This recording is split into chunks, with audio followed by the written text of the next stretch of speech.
So what I wanted to do this morning, or I guess this afternoon technically, is to go over how to have a massive fast start. Okay, because one of the cool programs that we have with our company is the ability to win a lot of free stuff just by doing your job, right? And I think we reviewed that a little bit yesterday. We kind of reviewed it just a second ago, and some of the prizes that you can earn are pretty outsized for the amount of effort that you have to put in. And so it's always good to take advantage of some of those prizes. So what I want to start with is really talking about some of the perks of having a 10 to 15K fast start and kind of how to do it. Because while it's not easy, it's definitely simple. It's a formula, and if you follow that formula, you can definitely make it happen. So it'd be worthwhile jotting down some notes on this stuff. And then once we get through this, we're going to kind of tackle some of the new material for the day. So first things first. What are some of the benefits of going for 10 or 15K in your first 10 days? What would be what's one of the obvious benefits of going for a big fast start? What do you think, Kerry? The money, right? And so being able to make between $2,000 and $3,000 in your first 10 days as a young professional is pretty cool, right? I mean, and I know when I first started with the company, I was 18 years old, and if my manager told me about my fast start contest and I started doing the math, I'm like, wait a minute, if I could work my butt off for 10 days, I could make $2,000. That was like all the money in the world to me, right? In fact, at 18, if somebody had told me that if I was willing to work hard for 2 weeks, they'd give me $2,000 in income, I'd be like, all right, I will get here at 5 a.m. to scrub toilets. I will stay all night and even come back in the evening to take out the trash and do every bit of effort that I could, right? Because for me at that age, all my other jobs, there was no way I was going to be able to earn $1,000 a week.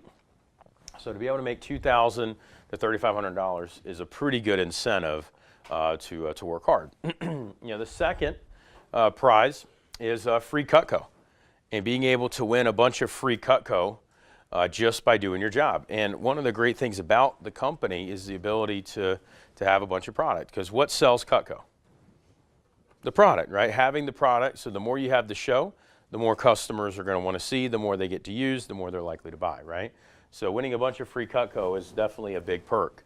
The third one is being able to be at 30+% commission forever, right?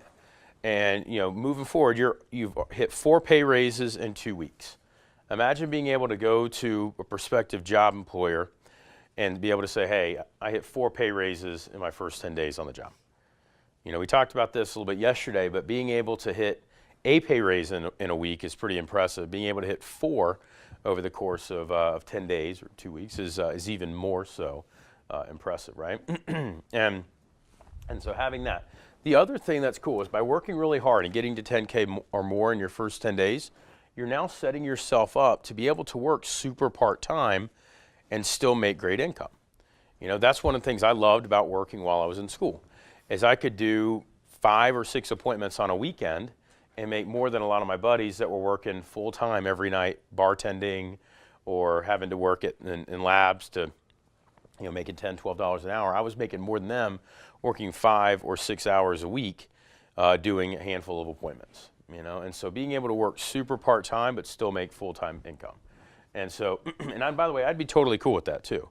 Meaning if that's what your goals are and that's what your income goals are, is just to do a certain amount to make $300 to $500 a week in income, I'm cool with that too. And you could easily do that doing 5 to 7 appointments once you're at this 30+% commission. All right. And then the last one is an interview into our Leadership Academy program, and that's our advancement program that we have here in the company. Once somebody gets to 10K, they get eligible for an interview. So whether they hit it in their first couple months or they hit it in their first 2 weeks, either way they get that TLA interview. And that's where you sit down with me and we actually go over what some of the advancement opportunities are within the company. That's also where you can get eligible into being a part of our Fair and Show team. You can be eligible to sell other products that Cutco makes, like our cookware and some of our flatware, and we give further training based on that. So our Leadership Academy, every company has their own version of kind of corporate leadership training and development. That's our version. And that's where we help people to become what we consider to be what's called 5-star recruits, meaning that every company wants them to work for them. Similar for those of you that play sports, you know what a 5-star athlete is. means every college wants to work with them. You know, Josh, with you being a baseball player, right, you know what that is, right? Those blue chippers where every single person wants them to work with them. Well, one of the things that happens when somebody goes through our Leadership Academy program is every company wants them to work for them. And part of that means that we also want to work with them long term, right? And so not only are other companies wanting them to be part of their new corporation, we do the same thing here. We have our advancement potential where somebody's running their own business as a district manager or becoming a career sales professional. So that's where our Leadership Academy, we develop those representatives into being the next version, the next level version of themselves. So there's a lot of perks for going all out during your first couple weeks on the job. But let's talk about how to do it. And there's really, again, 4 simple keys to having a 10 to 15K fast start. Not easy, but simple. The first one is it's a numbers game. It's all about the number of appointments that you complete, right? If you do 20 appointments, you're giving yourself a chance. And I've had people do 10K or more in only 20 appointments. I know Kyle Hall is a great example. He was a baseball player with us at Loganville. He was really busy being a full-time student at UGA at the time. He did 12 appointments his first weekend. He made 11 sales. He did 10 appointments his second weekend, made 10 sales. So he did it. He did it on only 22 appointments technically, which is not normal, but it is possible. We had another guy named Jack Green who did the same thing. He sold 10 grand, only completing about 23 appointments in his first 10 days. He actually sold 11, but point is you're giving yourself a chance. Now, at that level, you have to be nails, meaning you have to be on. You have to be one of the higher levels. You're getting higher than normal average order. You're getting higher than normal closing percentage, but that is an ability to do so. 40 appointments, that guarantees it. And I will say in my 15 years of training people, I've never had somebody do 40 appointments their first 10 days, sell less than 10K.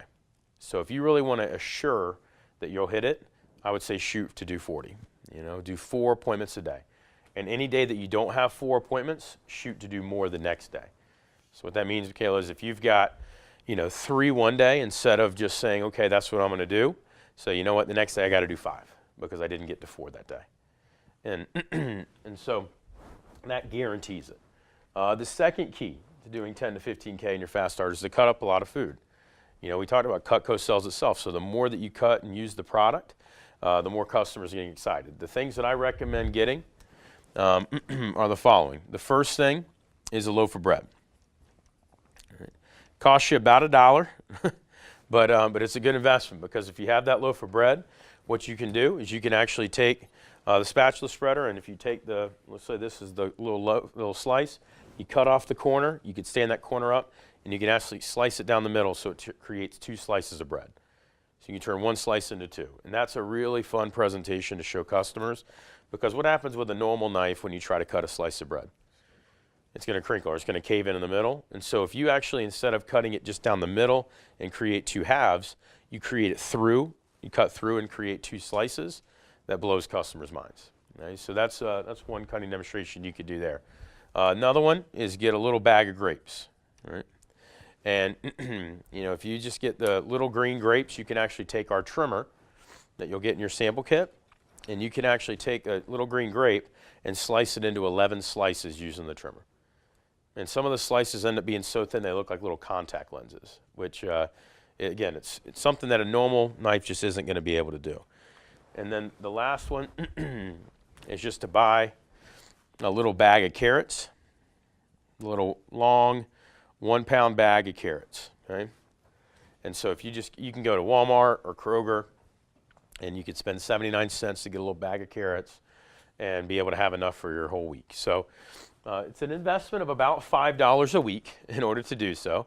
One of the nice perks is it is a tax write-off, so you can write that off. But by spending $5 a week to be able to have stuff to cut up on your presentations, it really does help you be able to sell more. The third key is to really focus on selling sets, really helping customers to get the sets. And so I think it's pretty obvious why it's better for us if a customer buys a set, correct? What are some obvious reasons why it's good for us if they buy a set? Yeah, it costs more, right? So you make more money, helps you get pay raises quicker. So that's one easy answer. Another one would be, you feel better when you sell a set. You feel more accomplished, right? Because you've helped the customer. But if you really want to be successful here, the way that you're going to sell more sets is because you actually understand and believe why it's better for the customer. And so let's talk about that for a second. What's one reason why it's better for a customer to get a set versus getting individual pieces? It's cheaper. Yeah, absolutely, right? Customers save between 10 and 15% when they buy a set versus buying things individually, you know? Yep. The second reason is they get the right tool for the right job, right? Think about it like this. If somebody buys one knife, let's say they go out and they buy a Petite Carver, right? What are they going to use that knife for? Probably everything, right? You know, they're going to use it for everything they can because it's going to be the sharpest knife in their set. You know, I remember growing up, my mom used to have what she called her good knife. You guys know what I'm talking about, right? Anybody have the good knife? Basically, all the good knife is whichever the newest and sharpest one is, right? And then as soon as that one goes dull, she would have to then go get another good knife, right? And eventually, we had an entire drawer full of old good knives, right? And so what happens with customers that get a set is they get the right tool for the right job. And that makes it a lot safer too. Okay? So the right tool for the right job is another reason why it makes sense to get a set. The third reason is if they get a set, and we'll talk about this today, they get free stuff. You think free stuff helps? Oh yeah, people love getting stuff for free. Have any of you guys ever bought something because you got something free? I know, yeah, and I'm guilty of that, right? I know at Publix they have the buy one, get one offers, right? The only time I'll ever buy Triscuits or Wheat Thins is if they're buy one, get one. You know, sometimes I'll walk into the grocery store and I'm not even looking for Wheat Thins or Triscuits, but they'll be in the buy one, get one section, and so I'll go ahead and get 2 boxes. So I'll go from not even having it on my grocery list to buying 2 boxes just because one's free if I buy one, right? So, so getting free stuff is huge. And then the fourth reason is it's just safer for the customer. Okay? It's safer for the customer if they buy a set versus individual, because if they get a set, you're going to get the right tool for the right job. They're also going to get something to store it in, so it's going to look a lot better and protect the knives so they're not clanging around in the drawer together. And the other thing is, from a customer's perspective, they're not reaching down into a drawer where there's a bunch of sharp knives either. Okay? So they got safe storage options. It's going to save money. They get free stuff, and they get the right tool for the right job. And so, one of the things we're going to teach today are some keys to actually being able to sell sets. But it doesn't matter what set a customer gets, so long as you help them get a set, it's going to be good for them and good for you. Okay? We have small sets, medium sets, everything in between. Okay? And we'll talk about our sales philosophy today. And then the last thing is, if you want to have a big fast start, is a lot of customer and manager contact. All right? So you want to be calling in and talking to us a lot. The more we talk to you during your first 10 days is a direct correlation to how successful you'll become. You know, I mentioned to you guys that we had that Representative Sam. He just finished his training, and he's almost at his second pay raise in 3 days. Well, one of the reasons why he's been so effective is we're talking to him 3 and 4 times a day.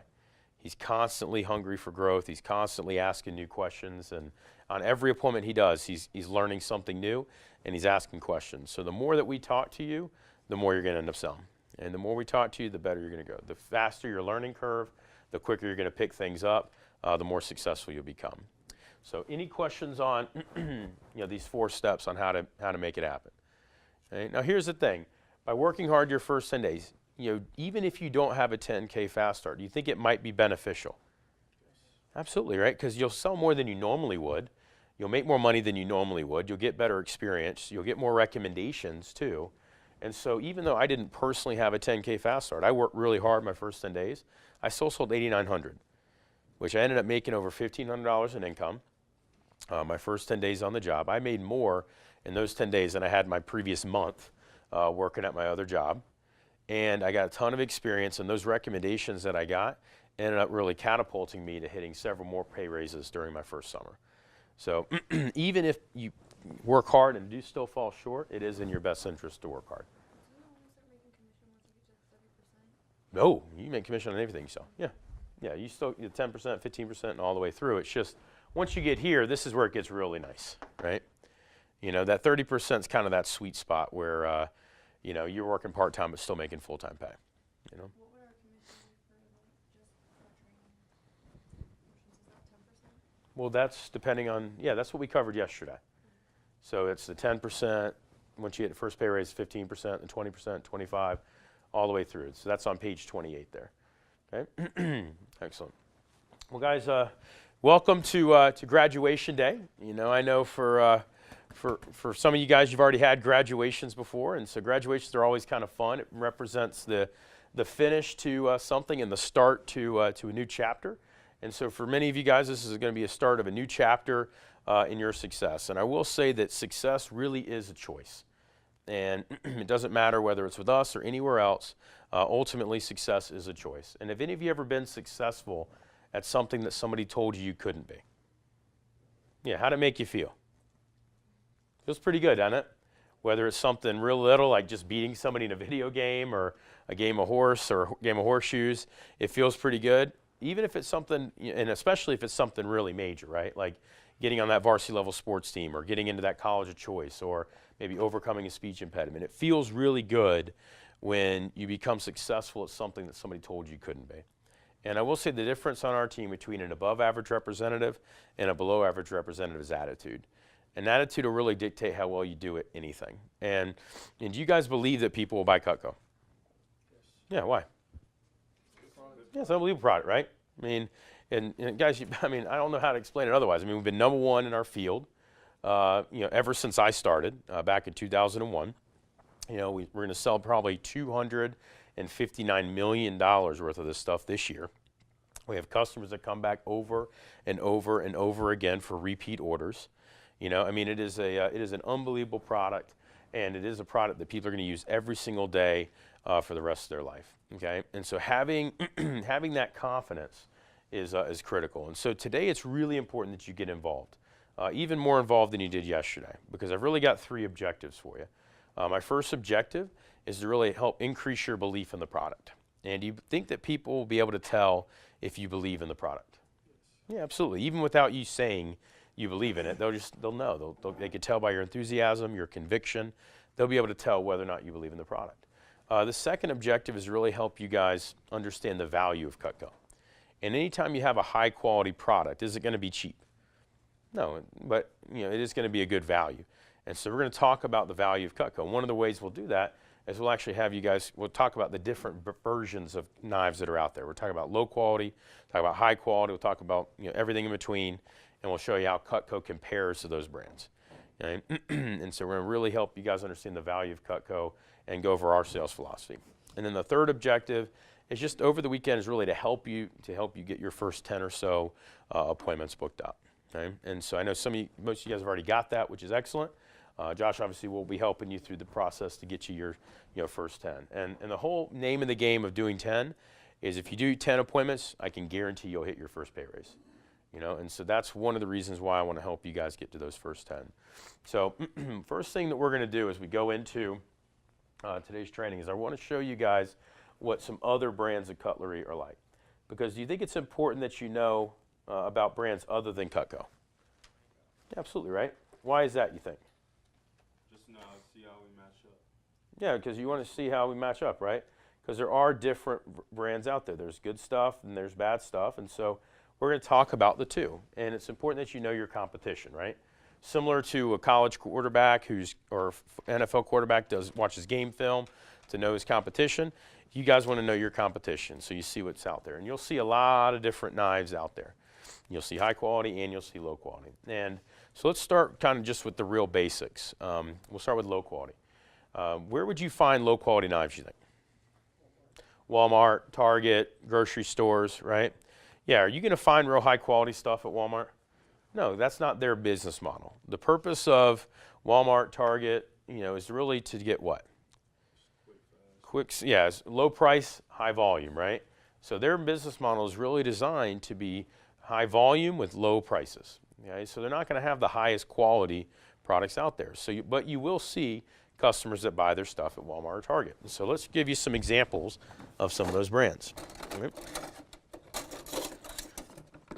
And so these are some examples of some low quality brands, right? And you'll see they're pretty typical of things that you may have seen either in Europe. Any of you guys have knives that look anything like this? Yeah, very common, right? And so I'll pass some of these around. We always have somebody who thinks this thing looks really cute. While it may look pretty, it's kind of gross. In fact, you'll see there's parts of the paint that have actually flaked off and gotten to customers' foods, which may be cute, but it's kind of unsanitary and dangerous. And then that's another common one you'll see out there. So we'll talk about these low quality brands. And if you look at the prices for low quality knives, what do they end up ranging in the price range of? What prices do they go for low quality? Between 19 or between 12 and 30 Yeah, bucks. so it's in that $10 to $30 range, okay? And so if you're taking notes, what we're going to do is we're going to create 3 columns, okay? We're going to show low quality, high quality, and how Cutco compares. Right? So the first example we're going to show are low quality knives. Right? And those prices are going to range anywhere between about $10 and $30 per knife. Okay, so you're going to be between about $10 and $30 per knife. So if somebody is getting a 20-piece set, what's 20 times 10? $200, right? So what you're going to find for low quality knives for a 20-piece set, they're going to range anywhere in the neighborhood of about $200 to $400. Now, the customers have to get a 20-piece set. Now, they can get individual pieces, as you just saw. They could get 10-piece sets. They can get 5-piece sets, right? But for a 20-piece set, something similar in size as our homemaker set, okay, which is, again, our most popular. That's what a low-quality set is going to range, is $200 to $400, somewhere in that neighborhood, okay? And here's some of the features that you're going to see with low quality. And so these would be good to jot down too, so that way you kind of know what you're looking for. And if it's easier for you to just take a picture, that's fine as well. But I think sometimes by writing it down and seeing it, you just tend to retain it a little bit better.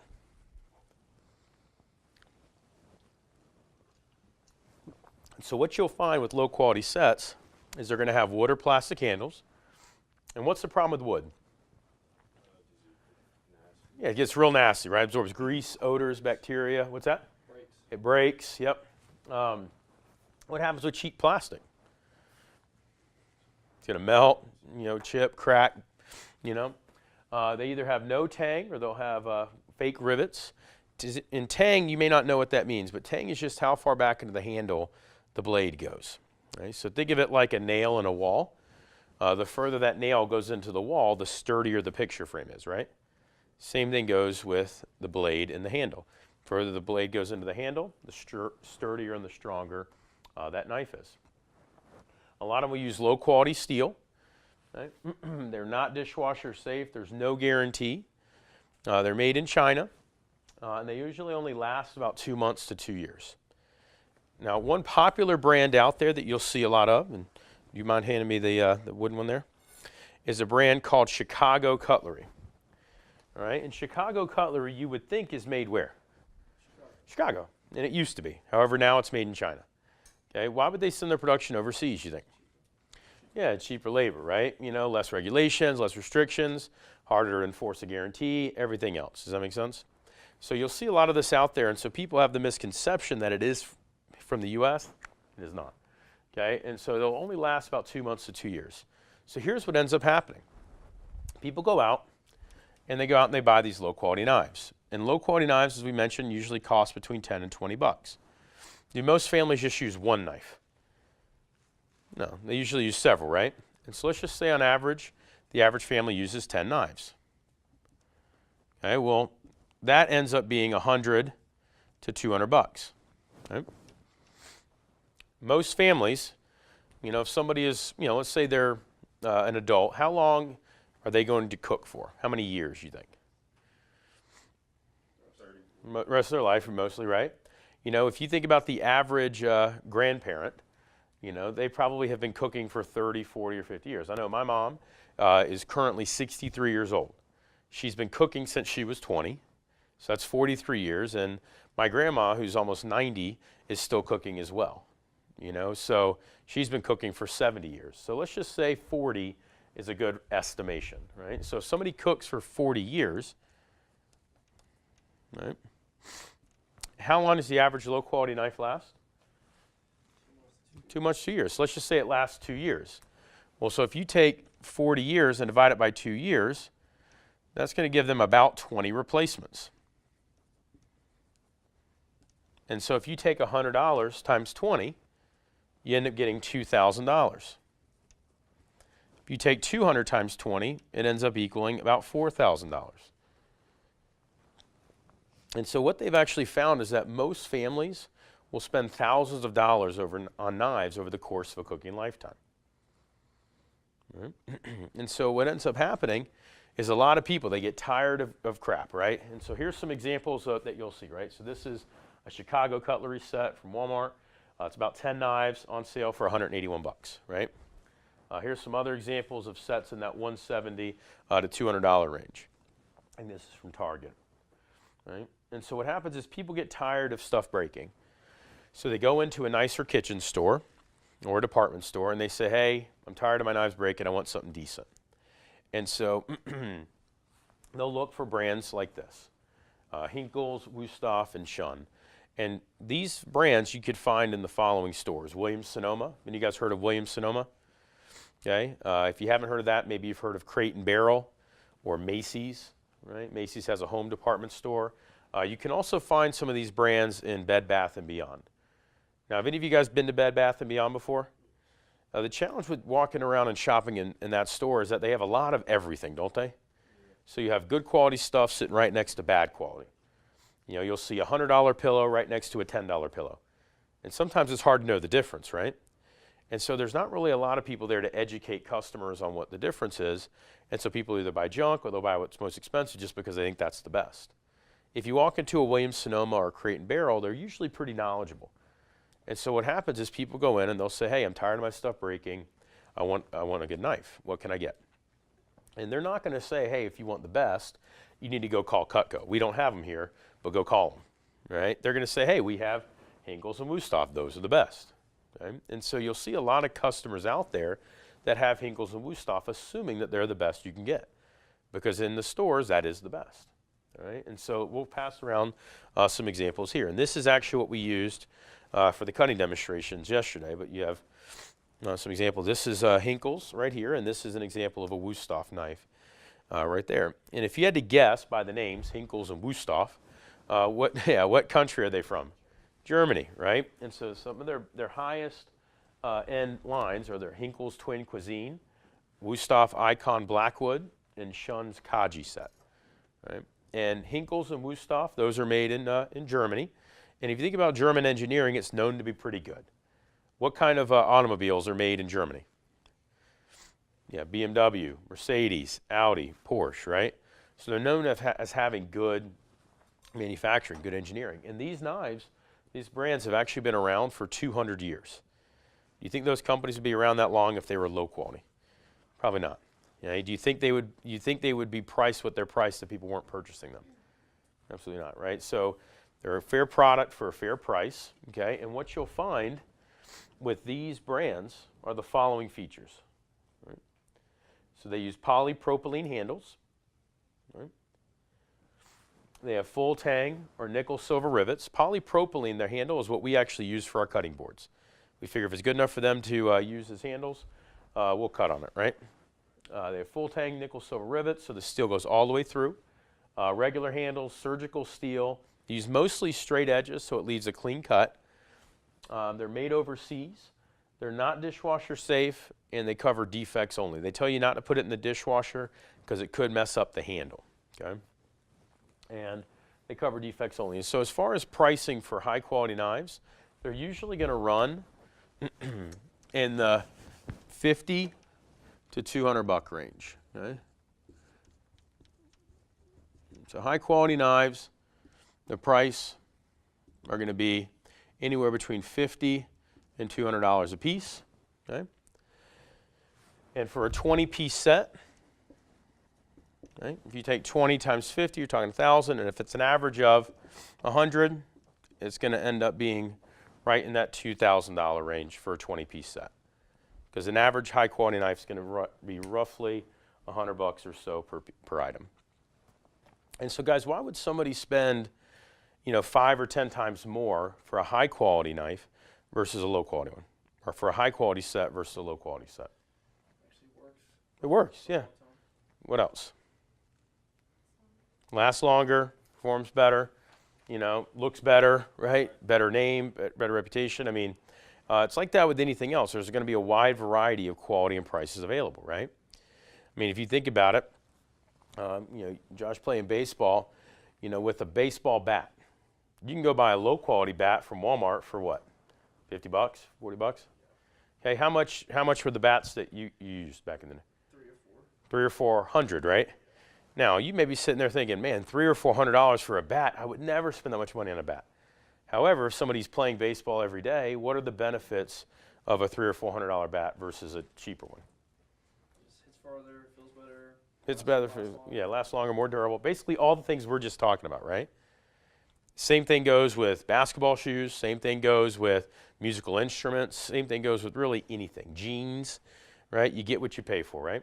And so, while these aren't cheap, I will say they are definitely worth it. Okay? And here's why. You take this example we just did here.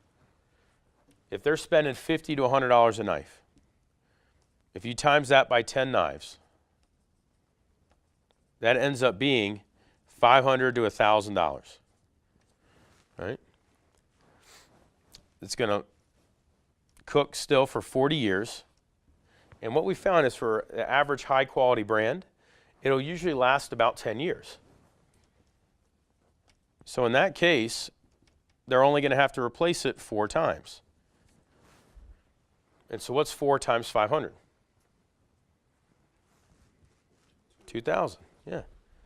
Easier math is 4 times 1,000, right? 4,000. And so what ends up happening? In either case, they're spending the same, right? So the reason they're worth it is because in the long run, you're going to end up spending the same amount of money. Now, who's happier, you think? The people that bought junk over and over again, or the people that bought higher quality and it just lasts? The people that bought nicer stuff, right? I'd much rather buy one nice pair of dress shoes that lasts me for years than buying a bunch of newer shoes that are busting out every year or two. Does that make sense? So you get what you pay for. And so if you can understand this relationship right here, which is that the value of something is equal to the quality over the price, you're going to do really well. Okay?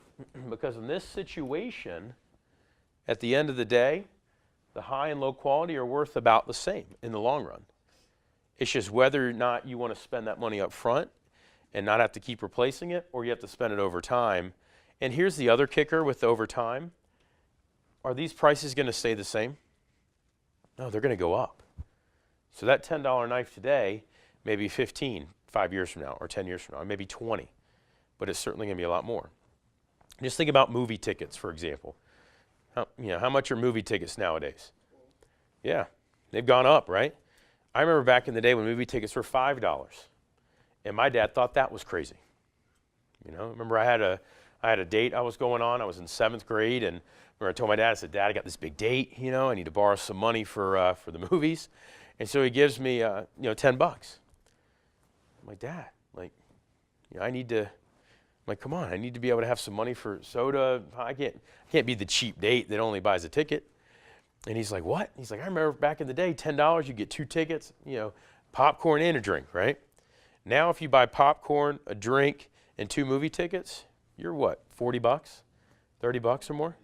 Maybe more? Yeah, it's crazy, isn't it? But so the same thing happens with pretty much everything. Over time, it's going to increase. So let's talk about, and here's some examples of some of these other high quality brands. So this is Wusthoff's Icon set, normally $3,300, on sale for $2,000. And so this is their set that's very similar to the Homemaker set. Okay, and you see how similar they are, right? Got the 20 pieces, got the 8 steak knives, it's got the shears as part of it. Shun's Kaji set, normally $4,000, on sale for $2,800. And you can just keep going on. It's very typical for a high quality set for it ended up being about $100 or so per piece in the set. Okay? Here's some other examples. And so this is just taken directly from Williams-Sonoma's website. Okay? And so you'll see, this 5-piece set's normally $600, on sale for $300, but how many knives does it come with?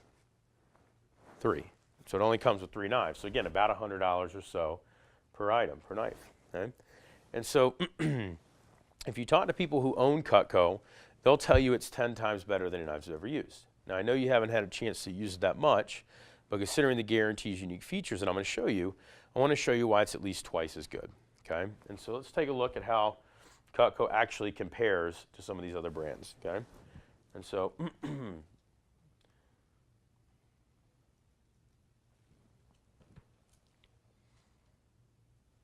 And so let's talk about how they compare to some of these high quality brands. Because if we're going to compare brands, we don't want to compare to junk. We really want to compare to the best, right? You know, if you're comparing, you know, wine, for example, you don't compare great quality wine to box wine. You compare it against other high quality brands, right? And other high quality, you know, wines. So the same thing applies here for, you know, kitchen knives. So, you know, for their handles, they use polypropylene. For ours, we use thermoresin. And what's great about thermoresin as a handle material?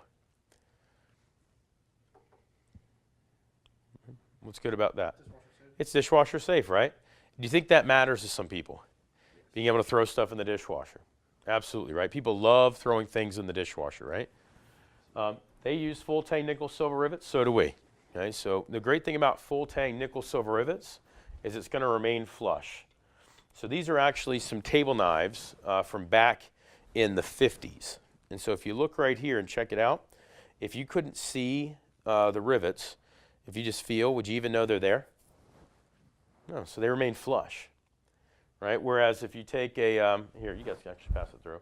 Whereas if you take a low quality brand, you can actually feel how the rivets start to sink in. In fact, have you ever seen some that start to develop these little green rivet rings around it? You might know what that green ring is. It's real mildewed food and oxidation. It's what roaches feed off of. Okay? Yeah, I know, it's kind of gross, right? What's great about Cutco is because we use nickel silver rivets and we put a full tang, it's going to remain flush so that it's not going to expand or contract. They use regular handles, whereas Cutco uses that wedge lock handle. And what's good about the wedge lock handle? What's that? Yeah, it's easier to grip, right? It's not going to slip. And I'll give you an example here. So what I'm going to use is we'll use a little polishing cloth. And whenever you hand a knife to a customer, right, there's actually one of two ways you can hand it to them. Right? And I'll show you the examples. The first way, all right, as you see right here, you always want to handle first, right? You saw the way he took it. Now here's the way I recommend though. Right? You get back. So you just take it out. And you go ahead and polish it up, right? There you go. How did you take it the second time versus the first? Yeah, right? The first time you just kind of took it and looked right back up, right? Whereas the second time, just by polishing up, you're like, you're still kind of holding it like that, right?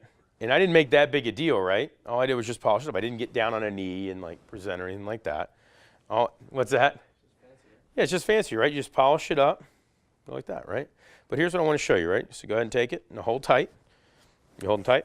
Go ahead and pull it out like you're going to cut something. Don't cut me, but you got it. All right, cool.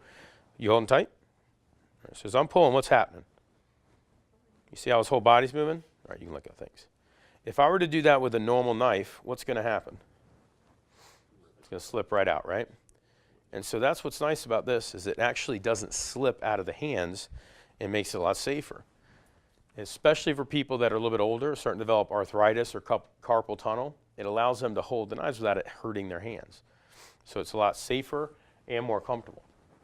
We use surgical stainless steel, 440 grade, so it's the best of both worlds. It stays sharp as well as being easy to clean. Okay? Our edges, we use either the straight edge or that double D edge. And what's good about the double D edge? Do you remember from yesterday? What's good about that?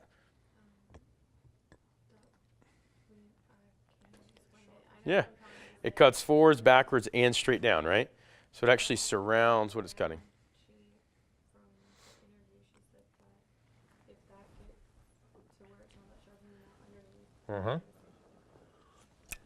Yeah, and so whereas a typical serrated edge, okay, these teeth will do the cutting.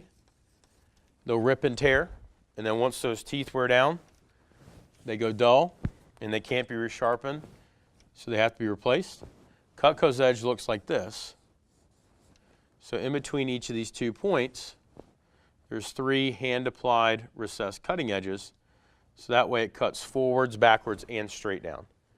And so even over time, if these teeth wear down, it doesn't matter because what's really doing the cutting is actually in between the points. Okay? So it stays sharp for a lot longer, about 7 to 10 years used daily. Okay? Then, ours are made in the U.S. Does that matter to some people? Oh yeah, people love stuff made in America, right? You know, the old America pride, right? Down below that, dishwasher safe. We already talked about that, but people love stuff made in the dishwasher. And I will say the biggest thing that separates us, see all these things up here are why people like Cutco. The reason why everybody buys it and has it forever is because of the guarantee. And that's what really separates us. I mean, think about that. What is the difference between a forever guarantee and a lifetime guarantee? Yeah, well, there's technically 2. There's technically 2 variances, right? There's 2 different types of lifetime guarantees. Some of them are limited lifetime warranties. In that case, it's the lifetime of the purchaser, which means somebody buys it. So long as they own it, the company will fix or replace as long as they're alive, right? And once they pass on, well, so too does the guarantee, right? The other one is lifetime of the product, which according to Supreme Court ruling is only 7 years, you know? And so sometimes you'll see some kind of shady limited or regular lifetime warranties. So this is a great example. I had one of my assistants buy a backpack, and it shows up, and he was so fired up. He comes running in, he's like, hey, check out my backpack. It's got a lifetime warranty on it. And so what's my first inclination? I wonder what's up with it, right? So you see right here, real bold letters, lifetime warranty. If you flip it over in little small writing in 4 different languages, it describes what that means. Right? So here's what it says. Burton, which is a pretty reputable brand, right? Burton is known for surfing, skateboard, kind of extreme lifestyle. Burton will repair or replace any bag for the lifetime of the product. There's your first red flag, right? With proof of purchase against manufacturer's defects. So what does that mean? If they screwed something up, they'll fix it. Otherwise, no dice, right? It says all claims should be accompanied by an explanation and a receipt. Damage due to normal wear and tear will be repaired at a reasonable charge. So that means it's up to their discretion. And also, here's the thing. If you're buying a bag, wouldn't you expect that to date normal wear and tear? I mean, the whole purpose of buying a backpack, in my mind, is to have normal wear and tear so you don't mess up what's inside it. You know? So a lot of times you'll see brands out there, you'll see other knife brands that'll have a manufacturer's defect guarantee on it, which basically just means if something's wrong with it when you buy it, they'll fix it. But otherwise, they're not going to resharpen it. They're not going to replace if something happens. With our product, guys, the product is the proof of purchase. Somebody can use it every single day for the rest of their life, guarantee it. We guarantee it forever. Pass it down to their kids, the guarantee still holds. And so that's why you'll never find a product out there that's better than Cutco, because of that guarantee. You know, and with most products, if you have a guarantee or they offer you a warranty on it, they also have to add more into the price, right? You know, have you ever been to Best Buy and bought an electronic? A lot of times they'll offer you that extended warranty. You know, and usually for a $1,000 TV, it'll be like $100 or $150 for like a 3-year warranty. How much would the warranty be, you think, if they guaranteed that TV forever? A lot, right? I mean, think about it. Think about your cell phone. How much more would you be willing to pay if that phone was now guaranteed forever? Pretty much doesn't matter. I mean, I'd spend thousands. I mean, yeah, it wouldn't matter, right? Like they could say, hey, Trey, your iPhone is $5,000, but it's guaranteed forever to be up to date, current. We'll replace it if anything happens to it. I'd be like, done. Because I just know for me, since I first bought my first cell phone on my own at the age of 18 until now, I have probably had, gosh, I don't know, 10 different phones. And most of them range in the price point of $100 to $300. You know, and then on top of that, I know I'm going to have multiple more phones in the near future. So by being able to guarantee something forever, it really increases the value. And so I know that you haven't had a chance to use it that much yet. Would you at least agree with me when I say it's at least twice as good as those other high quality brands? Of course. Well, if it is twice as good, what should the price be? Should be twice as much. So if that set for high quality are $2,000, that means that this set would be how much? $4,000, right? Our signature set, which is a little bit bigger, would be closer to $6,000, and our smaller starter set would be closer to $1,000. Now, here's one of the great things about our product, is that we're not sold in stores, right? And that retail markup, as we said, is a lot, right? But I will say, if Cutco was sold in stores, that's what we would be, and that's what people would pay, because it would be worth it for them to buy something once and never have to replace it, right? Because as we already showed, they're already going to spend about $2,000 to $4,000 anyway, right?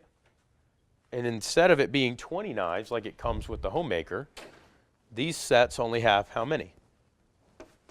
10. So if somebody spent $4,000 for a 20-piece set, but it guaranteed forever, it'd be good value, right? And so that's one of the great things about it, is that Cutco is a higher quality product and guarantee it forever. Now the beautiful thing is that we're not $4,000, although we would be if we were sold in stores. As a matter of fact, we're not even as much as those other high quality sets at $2,000. And they can get the entire Homemaker set for about $1,300. Right? Do you think that's a pretty good deal for customers? Better quality product, guarantee it forever, and still sell it for about 30 to 40% less than the in-store competition? That's pretty good, right? Now here's the other thing. To make it even easier for them, we allow them to break it up over 5 months interest-free. Do you think that helps? Oh yeah. Being able to break things up makes it so much more affordable. So if we're trying to do a comparison of how they stack up, let's just look at how Cutco stacks up to these. All right? So if they get a Homemaker set, a Homemaker Plus 8 comes with 20 pieces. It's technically right around $1,300.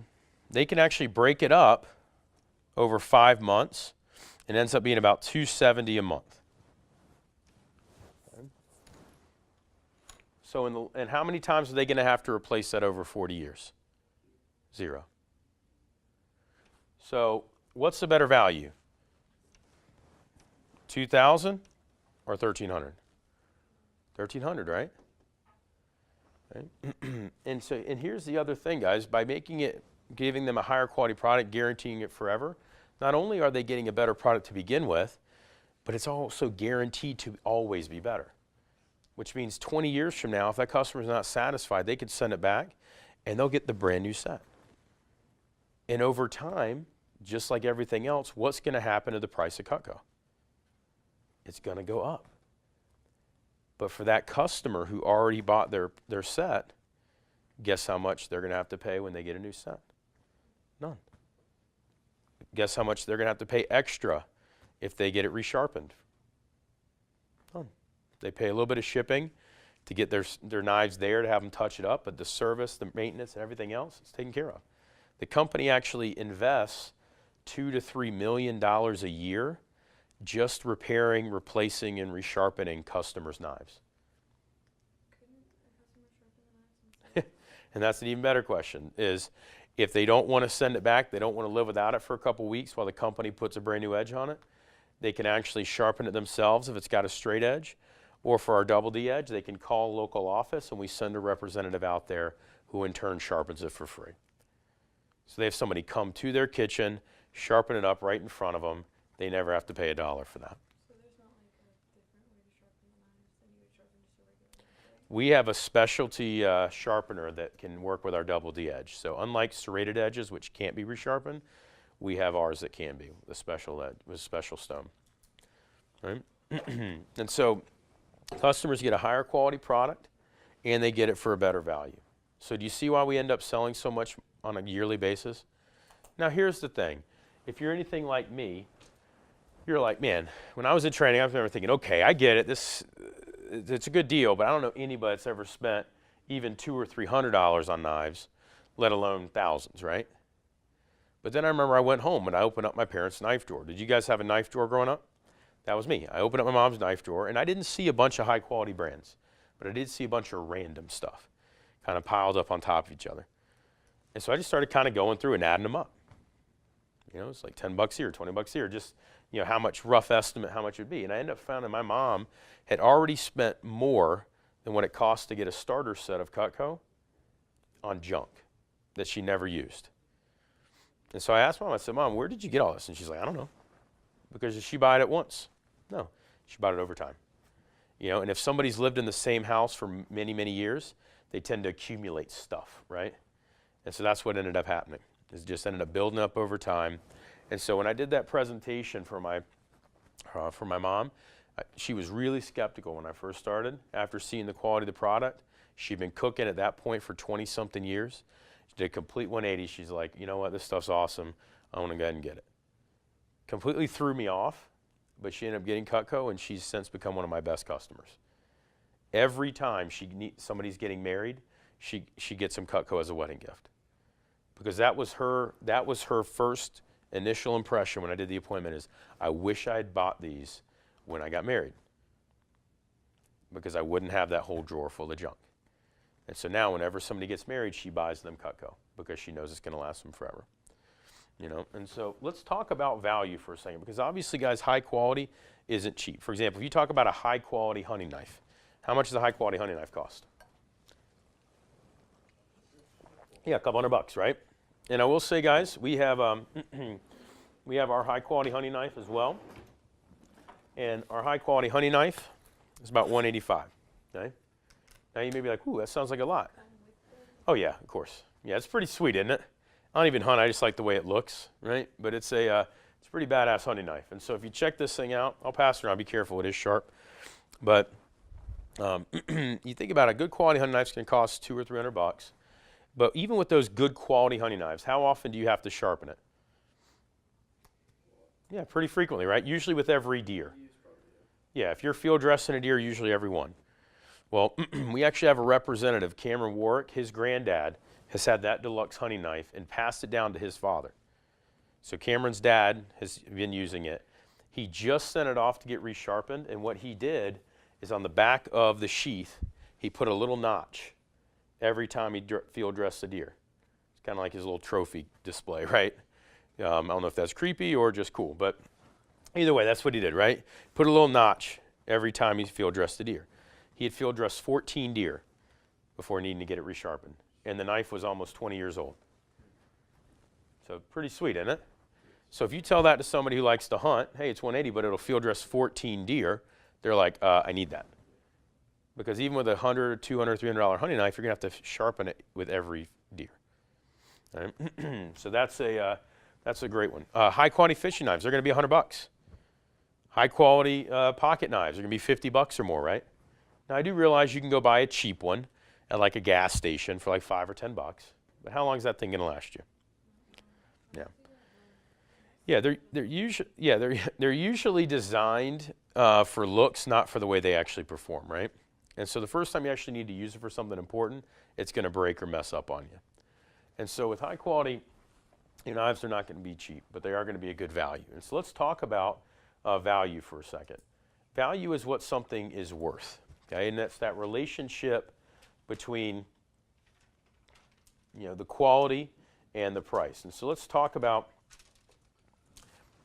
what that means. So if you go and show customers the products, and their perception is that the quality is less than the price, do you think they're going to get it? No. Right? That would be like if you're going to buy a dress shirt and you expect that dress shirt to be $100, let's say you expect that shirt to be $30. You look at the price tag and it's $130. Are you going to buy that shirt? I would hope not. Some of you guys might, and there's a problem there, right? Right. What about, though, if the quality is equal to the price? What happens then? Yeah, it's like 50-50, right? So, so what we're talking about here is, in this case, that's what's considered low value. With this was what's considered fair value. right? You go expect that shirt to be $30. You look at the price tag, it's $29.99.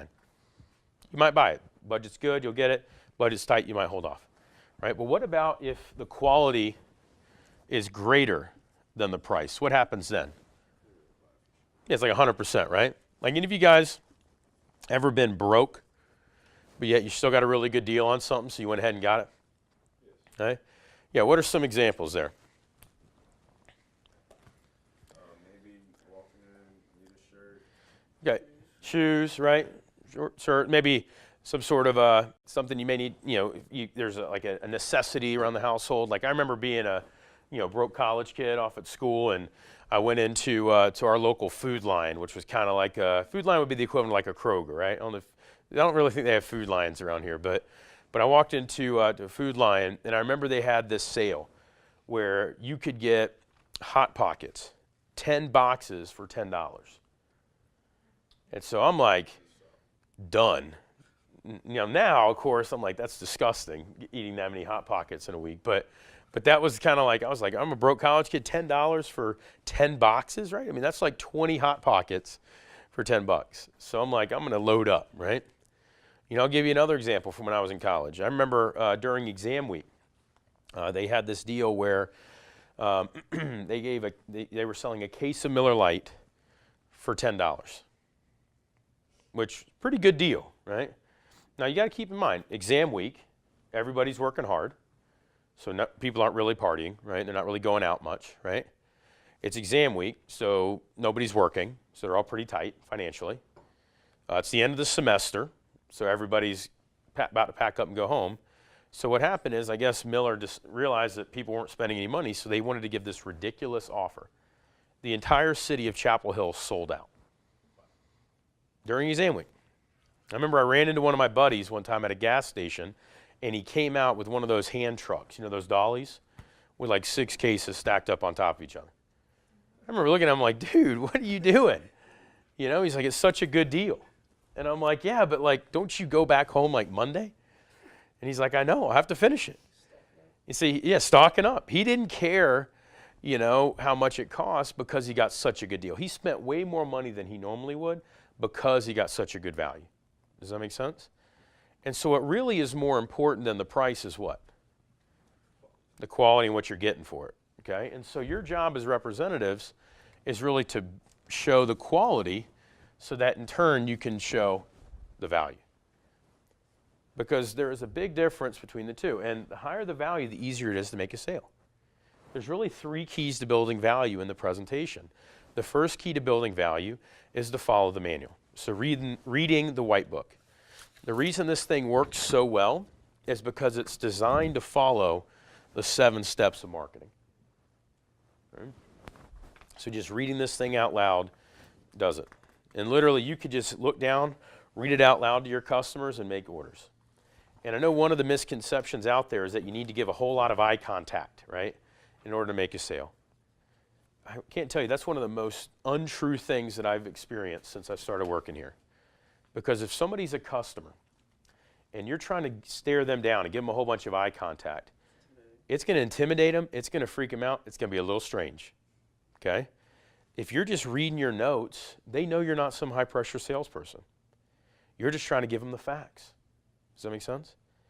And as a customer, what do you think people would rather have? Somebody who's intimidating or somebody who's trying to give them the facts? You want the facts. You want to be able to make an educated decision. And so that's what does it by following the notes. Okay, so that's the first key. The second key is cutting up food. You've heard me mention that multiple times. But cutting up food, because Cutco sells itself. So the more food they cut, the more they buy. And then the third key is your own confidence and enthusiasm. Because if they see that you're confident, they see that you're enthusiastic, they're going to see you're being authentic. And that is the key to persuasion without pressure, is having confidence and enthusiasm. So if you want to be persuasive without being pushy, just have a lot of enthusiasm, have a lot of confidence. And your own enthusiasm is going to be different based on your personality. For some of you guys, enthusiasm is bouncing off the wall, acting all crazy, because that's you. That's not me, but that may be you.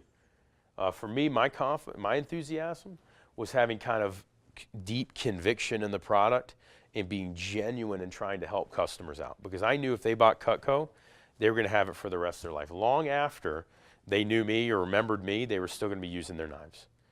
And do understand this, no matter how much a customer purchases, they end up getting the better end of the deal, not you. Like let's say a customer goes out and they spend, I don't know, $5,000 on the product.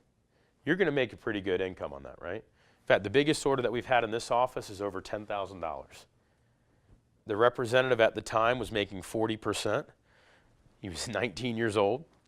He made $4,000 in about 2 hours. It took a little bit longer than an hour because we were trying to figure out all the deals for him, but 2 hours made about $4,000. Perception of young professionals versus families. So these are the things that students or young professionals spend on money versus families. Okay? See, when you're real little, you find a penny on the ground, it's a big deal, right? You get excited. Eventually you start to realize that green bills mean something, right? So then you get all fired up. And then eventually, when you're little, the $20 becomes something. Remember back in the day when you had 20 bucks, you used to think you were rich? It's a lot of fun, right? Then you start to get into high school, it becomes all about that hundreds, right? The Benjamin becomes a big deal, right? I remember getting my first $100 bill. I didn't want to spend it. I kept it all crisp, just because it smelled nice and looked nice, right? My brother was the complete opposite. He got his first 100, cashed it into one, so he had more cash, right? Same amount, but guess who saved theirs longer, right? But anyway, so $100 becomes a big deal. And as you start to get into college, $1,000 becomes a big deal, right? And I remember when I first started here, $1,000 was like all the money in the world to me. Well, as you start getting to the working career and professional world, $10,000 becomes a big deal. And then you start thinking in hundreds of thousands because you're thinking about buying a home. And so there's a big difference in the spending habits of students versus families. See, most students, if they're buying something, they're thinking in the hundreds or maybe low thousand, right? For example, if they're going out and they're buying jeans, you can get low quality jeans for like 20, 40 bucks. Some cost more than, 200, right? Do any of you guys know somebody that spent more than $100 on jeans before? Maybe you have, right? I don't know if you have, but that always used to blow my mind, right? Spending, $200 on jeans. Personally, I like Levi's, but even good Levi's are gonna be like 50 bucks, right? But those are gonna last, right? Some of you guys know people that are real big into updating their car, right? Or their truck, lifting it, putting on big rims and, putting on brush bars and everything else, right? Especially here in the South, that's a big deal. Going to a concert or a sporting event. Anybody ever spent more than $100 on a concert ticket or a sporting event? Okay. What about more than 200? 300? 400? Right? What was more than 200? I went to Chick-fil-A Bowl. Okay, yeah. On New Year's, yeah. Nice, that's fun. Who played there? Houston and Florida State. Oh, nice. New Year's Eve was my birthday, so. it's Nice. my birthday. Did you have a lot of fun? Yeah, it was awesome. That's great, right? And when you go to those epic sporting events, it's worthwhile to spend more. But again, keep in mind, you go once and then it's done, right? So prom is another great example, right? Think about how much ladies spend on prom dresses. Those things can cost in the hundreds, right? If not more. And I used to think that was crazy that women spent hundreds of dollars on a prom dress, but yet I spent $100 just to rent a tux. I didn't even get to keep it, And so these are things that students and young professionals spend on money, right? So let's talk about what families spend, because it's a lot more. And if you talk to somebody who's a homeowner, their perception of money is completely different, because the things that we need to buy are things that we look for. Okay? In fact, if you think about the average home, how much does the average home cost? Yeah, in the hundreds, right? In fact, I think in the greater Atlanta, Georgia area, the average home is between $150,000 and $200,000. Right? And if somebody buys a home, they have to put down a down payment, correct? Those down payments are between 10 and 20%, which means that every time you see somebody who's a homeowner, at some point in their life, they've had to write a check between $15,000 and $20,000 or more. So is $1,000 nearly as big a deal to them as it is to you guys? Absolutely not. I'm 34, and 3 times in my life, I've had to write a check for more than 40 grand. And I'm not saying that to brag, because I don't think I'm that special. I'm just saying that that's normal. Right? And I'm used to having to spend $1,000 for things that I need or things that I want for my home. Okay? I mean, this is how much stuff costs. You know, I mean, it says a couch 200. Let's be real. That's probably like a futon, right? You know, a nice couch is going to be over $1,000. You know, if it's real leather, that sort of thing. Yeah, you can find stuff for less. Like I remember when I was in college, we got a couch for like $50 from Goodwill. Okay, that was kind of the steal of the century until we realized there were bugs in the couch, and we had to get the whole apartment fumigated. And next thing I know, it costs more because we had to throw out the couch and get a brand new one, right? But for a good quality couch, you know, it's gonna be over $1,000. Dining room sets, bedroom sets, those are gonna be over $1,000. You know, and you could get a dining room table for under $1,000, but that usually doesn't include the chairs. And chairs are going to cost anywhere between $50 and $150 a piece. You know, do any of you guys know somebody's got a dining room table with like 6 or 8 chairs at it? Right? How many times do they use it? Yeah, I know for me in my house, I've got a dining room table with 8 chairs. I think we've used it 3 times this year. Just for like Thanksgiving. Once over the summer when it was a barbecue that I had where it started raining, so people came in and ate inside instead of outside. Is there a difference between like, the dining room table is usually in the kitchen, right? No, that's there's a dining room, which a lot of families have, and then there's the breakfast table, which is the one that you usually find in the kitchen. Occasionally, if it's an apartment or something like that, they'll all be kind of attached, or if it's a smaller home, everything will be attached. But most, you know, family homes for people that are in their 30s to 60s, they have like a separate room with a separate table and everything else, right? You know, refrigerators. You know, refrigerator is going to cost over $1,000. And if you go buy that refrigerator, how long is it going to last you? Yeah, 5, 10 years if you're lucky, right? You know, and then you're buying a new one. Okay. Yep. Okay. So here's one of the things. I'll just give you an example from my own experience. I started in 2001. My mom bought her set of Cutco. Since that time, she's had to buy 3 fridges. Okay. She's had to replace her oven. She is now on, since that time, I believe, her second, and she's about to get her 3rd set of washer and dryer, right? And new washer and dryer combination is going to be over $1,000, right? That's not like the state-of-the-art, highest-end technology. That's just like a good package, right? You're going to spend $1,200 or so. Lawn service, you know, I spend almost $750 a year on pine straw. I don't even care about pine straw. I just don't want to be that neighbor. You know what I mean? You know, I don't want to get fined by my neighborhood because I don't have, you know, an up-to-date yard. You know, so these are some things that families spend money on. So if families are spending all this money, what it helps to do for customers is to actually show them how Cutco can save them money. Right? So this is how Cutco can actually save customers money. So the first way we actually save them money is with no more junk knives. You know, and so at the end of the presentation, when we show some of our different prices and sets, it is natural for customers to initially be like, huh, why do you guys cost so much? Well, if you show them why we save money in the long run, it helps them to make sense. The first way is by not buying junk knives, and we already did the example up on the board for that. The second way is by buying groceries whole versus pre-cut. Like, I don't know if you guys know this, but when you buy food whole versus pre-cut, you save a lot of money.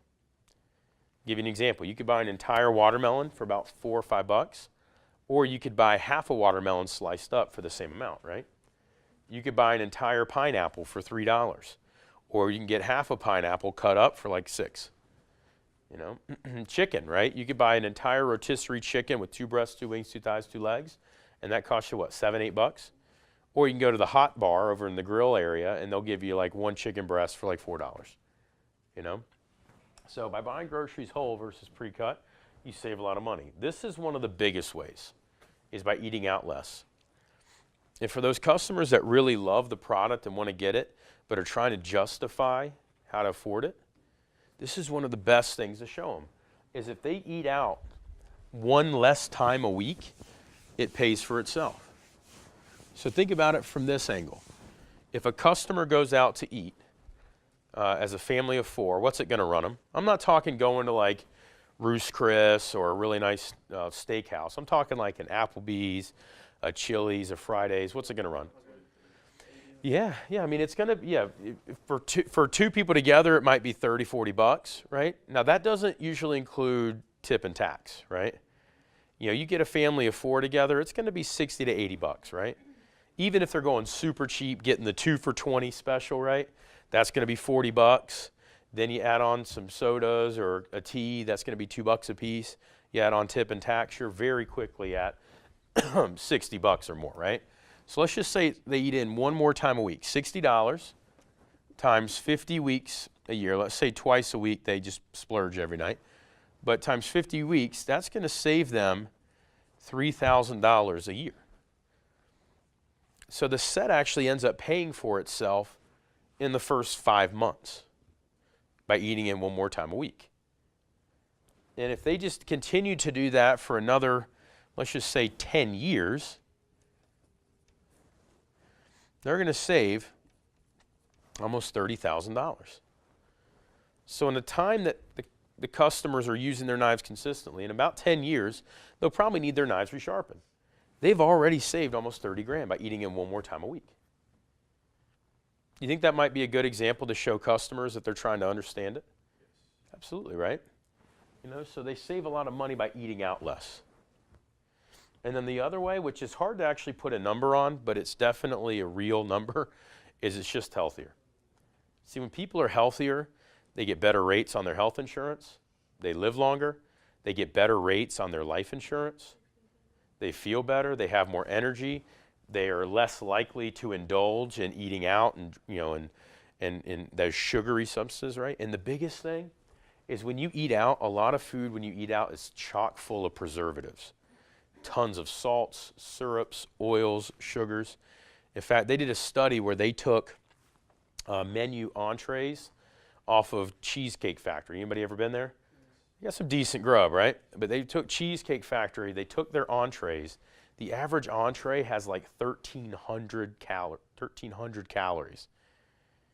And some of the bigger ones are closer to 2,000. If that same meal is prepared at home with normal ingredients, it's like 400 or 500 calories per entree. So you're almost doubling the amount of caloric intake with all the syrups, the sugars, the sauces, and the other things that they put in order to make the food last. One of the best examples I can think of with that is you could take a McDonald's cheeseburger, leave it in the wrapper, come back a week later, open it up, and it looks the exact same. There's something wrong with that. Okay? Think about that. If you're putting that into your body to digest, I know the human body is a pretty amazing machine. It will digest it. But think about what that does. I mean, anything that normally you take a burger that you cook on the grill at home, you leave it out for a day, it starts to go bad, doesn't it? Let alone a week. You take a McDonald's cheeseburger, leave it for a week, you unwrap it, it looks identical. It may not taste very good, but it looks the same. And so you're a lot healthier by doing that, which allows you to live longer and get better rates on health insurance, life insurance, and everything else. So if Cutco is saving customers money, it isn't cheap, but it is a good value. So let me just give you one last example, and then we'll go over our sales philosophy. Okay? So let's say you have two options for a tank of gas. Let's say you got option A, where you go fill up, it's 30 bucks. Option B, it's 3,000. Most people are going to pick A, right? But what about if you pick gas station B, and that gas station gave you a certification that said anytime you come back, your gas is topped off for free? Would that be a pretty good deal? Absolutely, right? In fact, think about it. If you just fill up once a week, that's $1,500 a year. Times 10 years, you're talking $15,000 versus $3,000. Okay? So this gas station B at front may be more, right? But in the long run, what's the better value? That one. Cutco's the same way. You end up spending more money up front, but in the long run, it's a much, much better value. And so by you showing the customers that, they're seeing the quality and the value is way greater than the price. So let's also talk about what customers who buy Cutco think years later. Because if you talk to people down the road, they'll talk about how much they love it. I've had it 10, 15, 20 years from now. My mom bought her Cutco back in 2001, and so I've lived this example personally.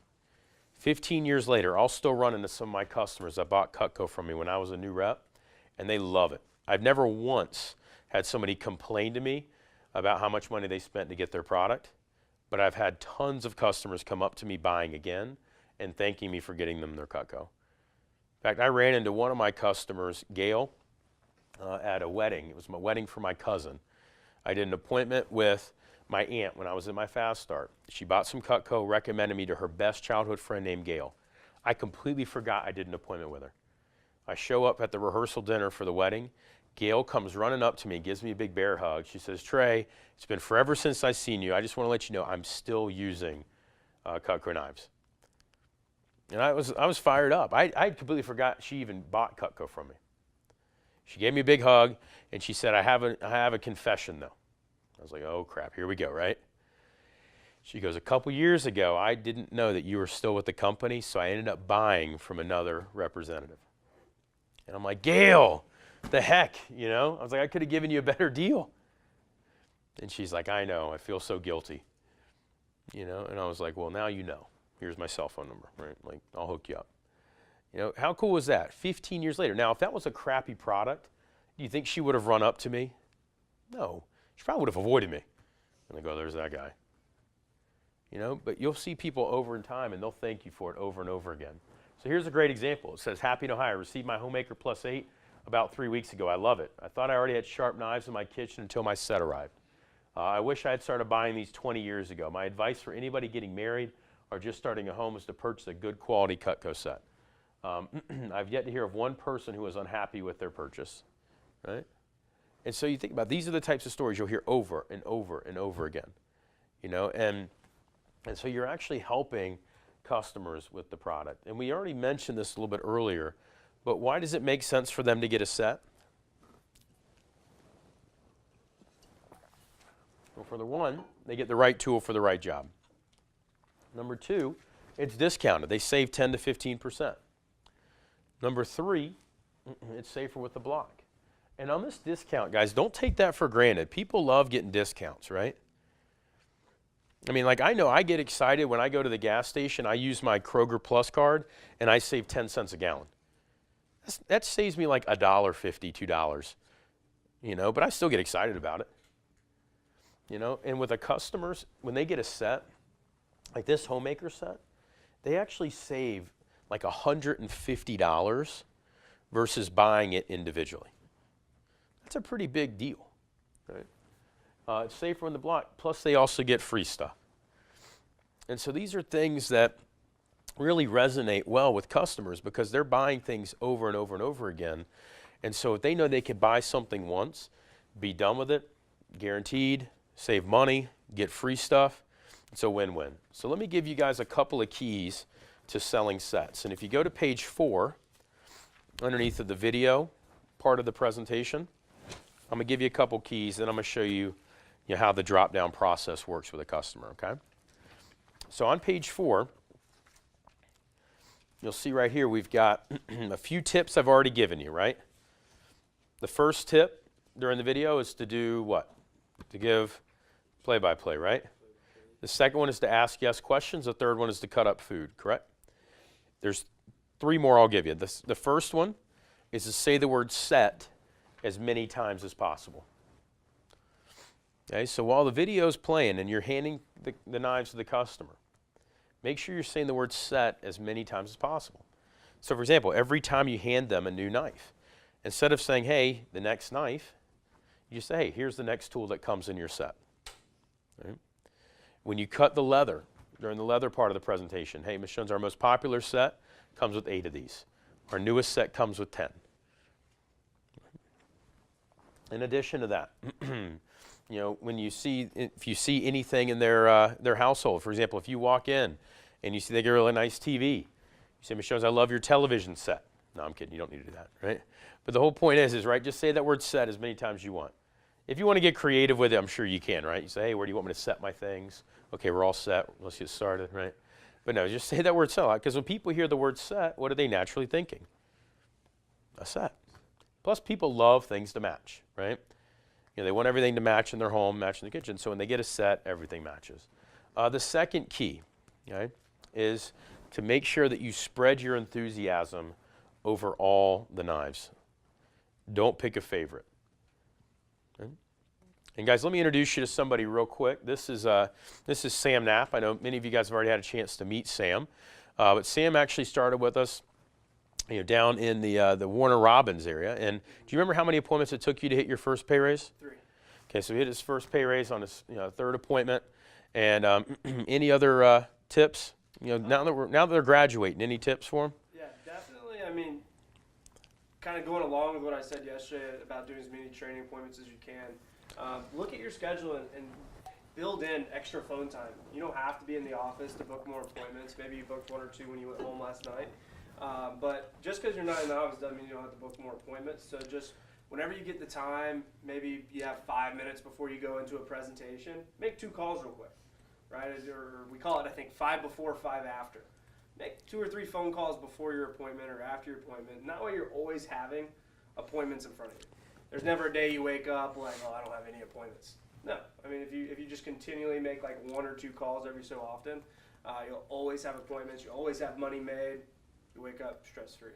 Cool. All right, let's go ahead and give him a hand. So 1, 2, 3, boom. And I will say that is a tip that our best representatives take advantage of. Is every time they do an appointment, they'll replace it. Meaning, so if they're doing an appointment right before they step in, they'll book an additional one, or right when they get done with that appointment, they'll make a couple calls and book a new one. So every time they're doing one, they're adding one, okay, to their schedule. So let's go ahead and review our sales philosophy here, because it works kind of like buying a car, except without the high pressure options. So there are multiple options that customers can get. What's the third key to selling? Oh, sorry about that. Yes, I forgot the third key. Third key to selling sets is to stress the investment options. All right. What's up, Dylan? How are you, man? Good. So the third key to selling sets is to stress the investment options. Because with investment options, what happens is people can break it up, and for the same price they'd end up paying for 1 or 2 items, they can end up getting a full set. Okay? And so again, to review the 3 reasons why people get, or 3 things you want to stress. Number 1 is to make sure that you're saying the word set a lot. Number 2, make sure you're spreading your enthusiasm over all the knives. Because if you pick a favorite, guess what they're going to get? They're going to get your favorite. Yep. And the third one is to really stress the investment options and being able to break it up to make it more affordable. Right? Because it really is much easier that way. Right? And I'll introduce you to somebody else real quick. This is Dylan, and Dylan started with us. Actually, he started our North Atlanta office. This is what, your 2nd year, right? He's part of our A player group in our Leadership Academy program, training to run his own office next year. So he started with us 2 summers ago, and he's going to be running his own office this upcoming summer. What do you like the most about the job? No? Probably the flexibility and the option to make as much money as I want, Cool. And how hard I want to work. Yep. And being a student at UNG, I guess that's it's kind of nice having that flexibility. And what do you like the most about the knives? That they, my favorite thing to do is ask the customer what they want in a set of knives. Mm-hmm. And I love the fact that at the end of the demonstration, they realized that everything that they wanted was in the set. Yeah. In the knives themselves. Yeah. And so when you say everything they want, you don't mean what knives, but what features? Yeah, like dishwasher safe. Mhm. They stay sharp and things like that. It's just Cool. really amazing. Yeah. If you think about if you were going to design the perfect knife, chances are it's going to end up being what Cutco is. No matter what a customer says, it's going to be that. So let's go ahead and show kind of how the philosophy works. So at the end of the presentation, when the video ends, we'll show you that in a second. We start off by showing our 3 most popular sets. Right?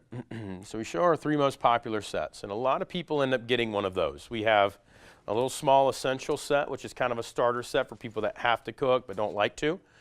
We have our homemaker set for people that like to cook, and then our signature set for people that really love to cook. Okay? Now we do have bigger sets for people that cook all the time, or for people that really love to entertain. We do have those, but as a company, we don't believe in showing somebody something if they're not going to use it all, right? And so that's why we show these 3 first, right? And so a lot of people get that, but if they don't do that, we'll drop down and show them our starter sets. And we actually have 8 different starter sets that people can kind of pick and choose from, right? That come with different combinations, and they're a little bit smaller. They're kind of in between or a little bit smaller than the essential set here. So there's a bunch of different starter sets that we have that kind of are in that range, okay? Then if they don't get a set, what could they get? Individual pieces, right? Yeah, and so then what we'll do is we'll customize orders, right? And so for those customers, after we show them the different set options, if that doesn't appeal, we'll then show them different customized orders. And a lot of times in that case, customers will either pick between 3 and 5, and we'll give them a deal based on the amount of items they get, okay? And as a last resort, what do you think we'll have them get? Yeah, one thing, right? Yeah, as a last resort, guys, we'll have them buy at least one thing. And why do you think it's a good idea to help everybody get at least one thing? Mm-hmm. Yeah, because that little one item becomes a silent salesman. Yep, it's a little silent salesman. Every time they're using it, they're remembering this was the item Michaela helped them get, right? And then later, if they like it, they'll come back and buy more. I'll give you a great example. My grandmother, who's 91 years old now, you know, when I first did the presentation for her, she bought one knife, she bought one trimmer, right? Every time I communicated with her for a year, whether it be in my birthday cards, whether it be around Christmas, she ranted and raved about how much she loved her knife. And so one year for Christmas, I got her another one, right? And so then she had two. And then she called me back and she said, I didn't realize all of them were this awesome. I want to buy some more. And so now she actually has a starter set. But she started with just one item. You know, and so as a last resort, just have them get at least one thing. Because then if they really like it, they'll come back and get more. You know, and so, so guys, that's how that drop down works. Now, as a representative, what should your enthusiasm level be as you're dropping down through the options with them? Whether they buy one thing or everything we make. You should be excited. Yeah, you want to be happy for them because you know they're going to get Cutco. Just like if a car salesperson is doing their job properly, they're going to be excited whether you buy the baddest and best new car on the lot or if you buy the oldest one in their used car lot. They'll be excited for you because you know that if they gave great customer service, you'll probably come back, okay? And the same thing happens with our customers. You know, most of our customers end up getting, you know, one of these sets or in the customized order range. You'll have some get the bigger options, okay? And you'll have some just get a knife or two. But you always want to treat every single customer as if they're your very best because you never know. And you never want to prejudge just by looking at somebody. Does that make sense? That person you think will buy everything, they may buy a smaller starter set or just a couple pieces. And then sometimes the person you don't think will get anything ends up buying the biggest thing we have to offer. I told you yesterday, one of my biggest orders my first weekend, Miss Senaviva, she got the homemaker set. She told me 3 times over the phone she wasn't going to get anything. And at the end, when I showed the sets, she said, yeah, I'll take that one. I was like, really? Don't do that, by the way. Don't question her if she wants to buy it. But that's what it is. I was like, really? And then, of course, I was like, oh, yeah, sorry. I mean, yeah, of course. You know, I try to play it cool, right? But see, then after I made that first sale, I started getting confident. And I realized, you know what? The product's kick-ass. You know, it sells itself. So that's how it works. So let's show you how it all kind of fits together, all right? So we're going to show you the end of presentation there. So we're going to pick up right where the video left off yesterday. And so here we go. And so this was kind of where the video left off yesterday. And so what it's going to do is it's going to end by showing these 3 popular sets. And then we'll kind of walk through the manual and show what happens once that ends. All right?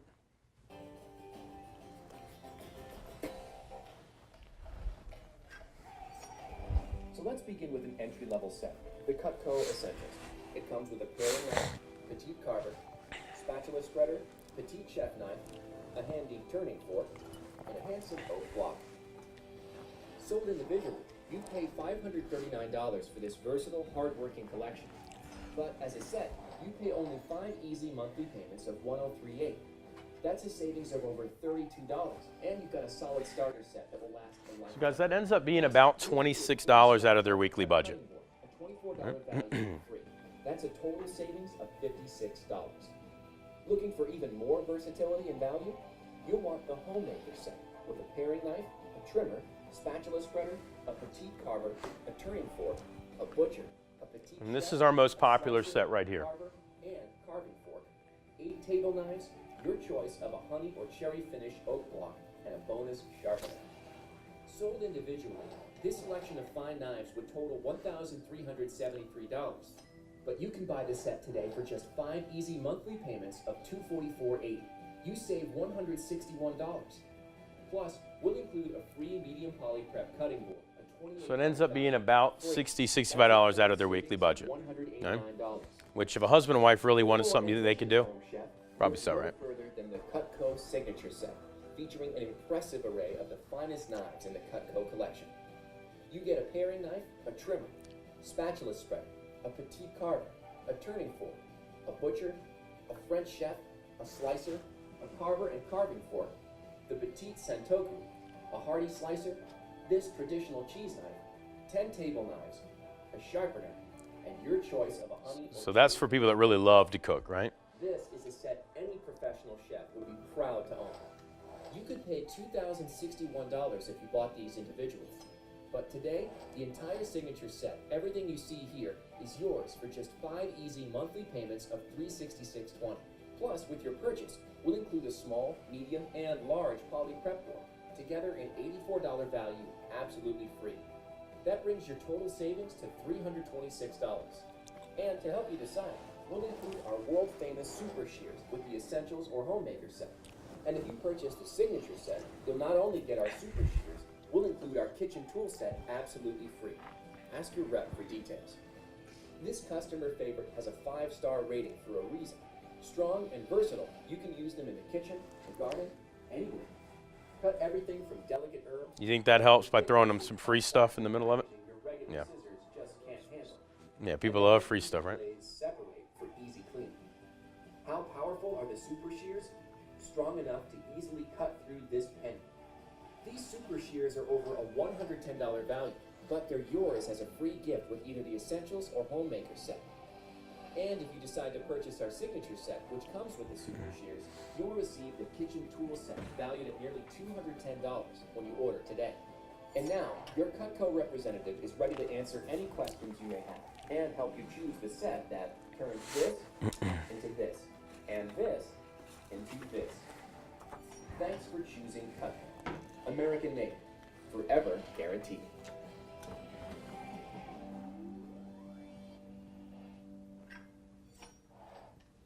Cool. And so the sets will actually end with the 3 set combinations up here at the top. So that's how the video will end. And so what we're going to do is actually pass this out, and we'll go ahead and review this real quick. So, so here we go. So I think you guys may already have one in your book, but if not, I'll go ahead and give it to you. So go ahead and put this behind the guarantee page in your blue book. And I believe, Josh, you already have it if you take a look past. Well, flip forward. Very beginning. Yeah, just go from the very front. There you go. Yep. So boom. So there you go, right? So you've got the different set combination section. Let me get you the updated one that's got everything in it. So we'll just switch that out. Bam. There you go. So, all right. And so as the video ends, it's going to pull up the 3 most popular set options. Okay? You got the Essential set, which ends up breaking down to being about, like I said, about $26, $27 out of their weekly budget. So that'd be like a family going out to, Wendy's or Zaxby's once a week, right? You've got the Homemaker Plus 8 set, which is the most popular. That would be like going to, Applebee's or whatever once a week. And then you've got the Signature set, which is going to be for people that really love to cook or that have big families. And in their case, that would be like going out to like Longhorn or something like that once a week, right? Or like Japanese steakhouse or something. And so, as you get to the end, being a salesperson, what do they naturally expect you to try to do? Close, yeah, be like, hey, what do you want, right? But as I mentioned yesterday, we don't use that high pressure approach. So instead, let's show you what we do. So if you go to page 5, the reason you want to call in front of the customer is you don't want to seem shady, like you're trying to hide something from them. You want to try to work with them to get them a better deal. Does that make sense? It's like you guys are on the same team trying to get them a killer deal. And so all you do is you call me up and you say, hey, Trey, I'm sitting here with Mr. Josh, and he's getting the Essential set today, but he also likes the The 4 steak knives, the can opener, the fisherman's solution, and the barbecue tool set. And I want to know what kind of deal I can get them. All right. And here's what's awesome. When somebody buys a set of Cutco, the accessories become buy one, get one. Okay? Yeah, so they get a killer deal that way. So in that case, here's what I'd say. I'd say, okay, so so here's what we could do. If Mr. Josh goes ahead and gets the essential set, we'll give him the shears for free. But if he also buys the barbecue tools and the 4 steak knives, we'll give him the fisherman's solution and the can opener for free. Does that sound like a good deal to him? And then you just ask them, and a lot of times they're like, oh yeah. So guys, not only does buying a set give them savings versus buying individually, it also allows them to get additional savings on accessories. So instead of going and buying it all individually later on, they can buy one, get one for free when they buy a set with us. Think that helps a little bit? Yeah, so that's a lot of fun. So any questions on showing accessories, at least the initial ones? Over time, we'll show you all the individual features and benefits of every little thing that we make. If they say no, which will happen, okay? Not everybody is going to buy one of our most popular sets. Our average order, guys, is not $1,000. It's $400, right? So it's very normal that somebody's not going to buy the first thing you offer them. And see, the reason why it's normal is some people just want to see if they can get a better deal.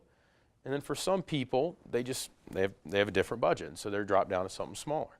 Okay? And so let me show you how that works. So if they say no, okay, a lot of times the no will be preceded by something like, hey, I like Cutco, but it's insert blank, right? I like Cutco, but it's a little bit too much for my budget, right? Or I like Cutco, but I don't think I'd use all those knives. Okay, so if that's what they say, you just go right there where it says no problem, whether it's too much money or too many knives, you'll definitely love our starter sets. Another very common reaction at the end when you show them these sets is for them to assume those are the only sets we have, right? And so in some cases, those customers will say, oh, I don't think I can get anything today, or can I just buy them individually? And why do you want to make sure that you still show them all the other options? Just to make sure, right? And I'll give you an example of that. One time I had I did an appointment when I was a rep for a lady that only owned one piece of Cutco. And what happens is I got to the end, I asked her if she wanted to buy a homemaker set, right? She said she really liked it, but she couldn't afford it, so she just wanted to get one knife like she did last time. I said, hey, that's totally cool. However, and you'll see right here, our sets are discounted, they're safer, and you get free stuff. If you don't mind, I'll show you our sets, and if none of them appeal to you, you can pick out whatever pieces you want, or whatever piece you want. She goes, okay, cool. I know I just want to get one thing, but I'll let you show me. Right? I dropped down and I showed her our starter sets. She fell in love with the galley set, and she ended up buying that. As I was entering the order, well, back in the day, I was writing it up online, or writing it up on the order form. She asked me, she said, when did you guys come out with that set? And I was like, I don't know. We've had it for a long time. And she's like, well, the other guy didn't show it to me. See, because what happened is at the end of the presentation, she did the same thing to him she did to me, which is he showed her the big sets. She was like, I don't think I can get anything. Can I just buy one knife? And he's like, yeah, sure. What do you want? Right? Now, I was glad he did that. Why? Because I made a bigger sale. Yeah, it was about more for me, right? But I don't want that to happen from you. So that's why you always want to show the in-between just in case, because you never know. I've had people tell me they don't think they can get anything, drop down to the starter sets, and they end up getting from there. Okay? Now, if they say at the end, I hate Cutco, I don't like it, well then, sure, we could talk about how to handle that later, right? Most people aren't going to say that. Most people are going to love the product, and it's just a matter of finding what fits in their budget. Does that make sense?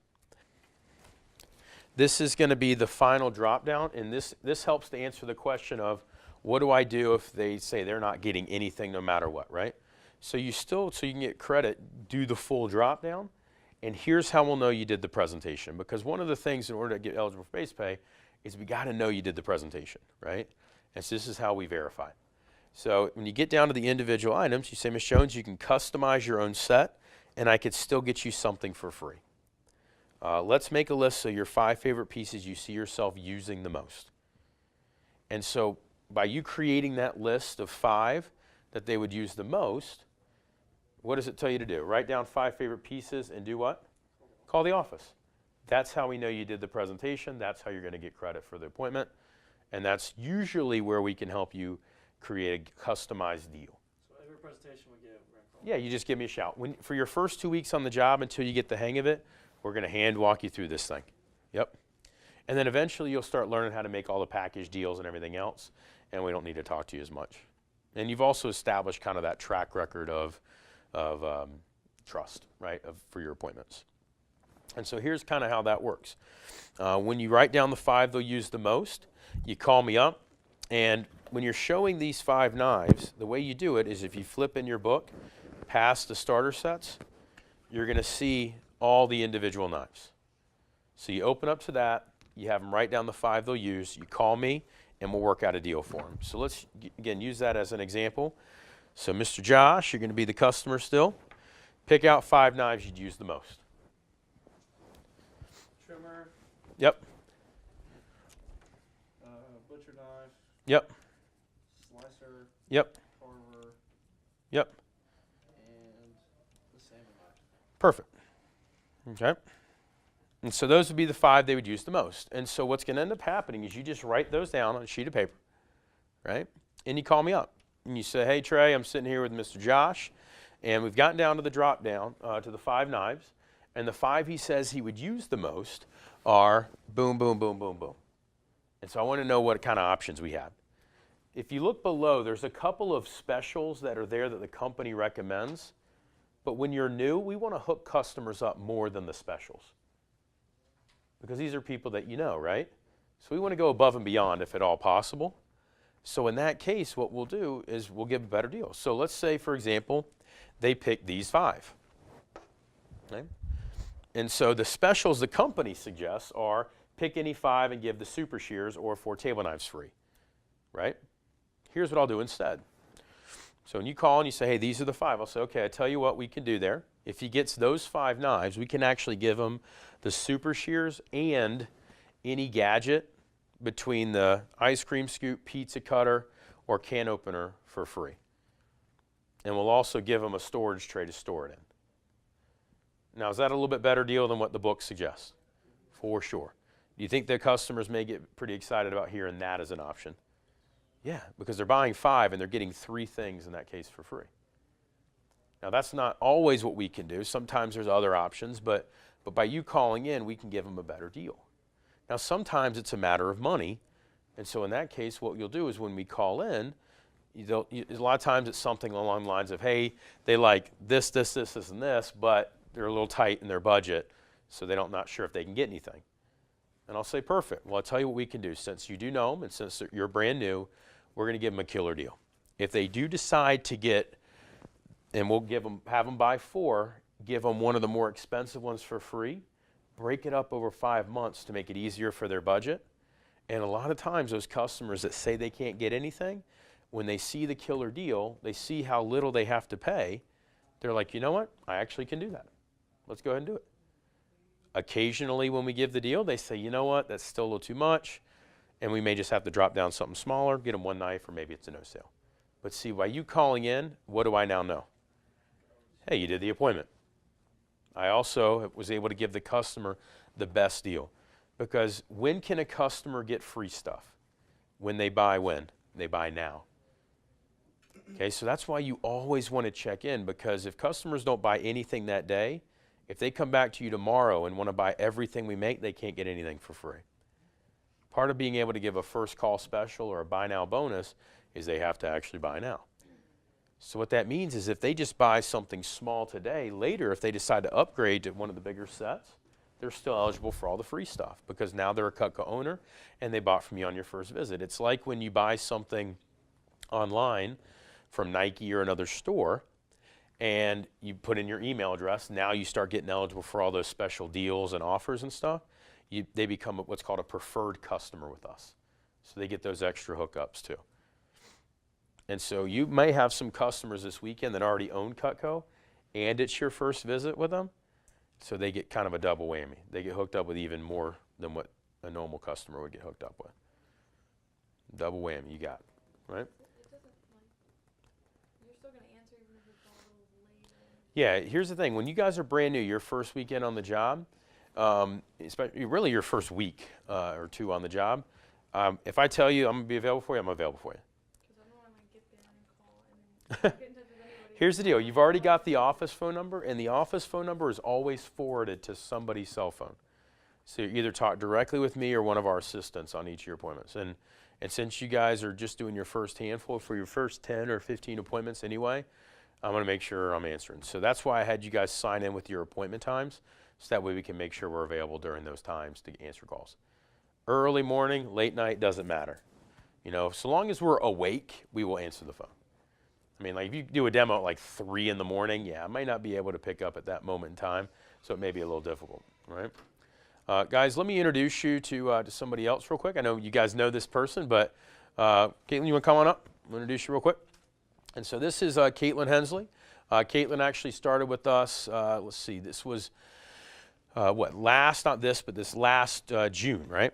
Started at the end of June, and she really took advantage of the advancement potential within the company. She was really busy when she started. Actually, first weekend hit your, first 2 pay raises? So we had 2 pay raises her first weekend, but then actually was out of town for a couple weeks. But then she came back for a big contest that we had, and during those 2 weeks, what did you sell for that 2-week sales contest? $16,007. Okay, so she sold $16,000 in 2 weeks during a big summer sales competition we had.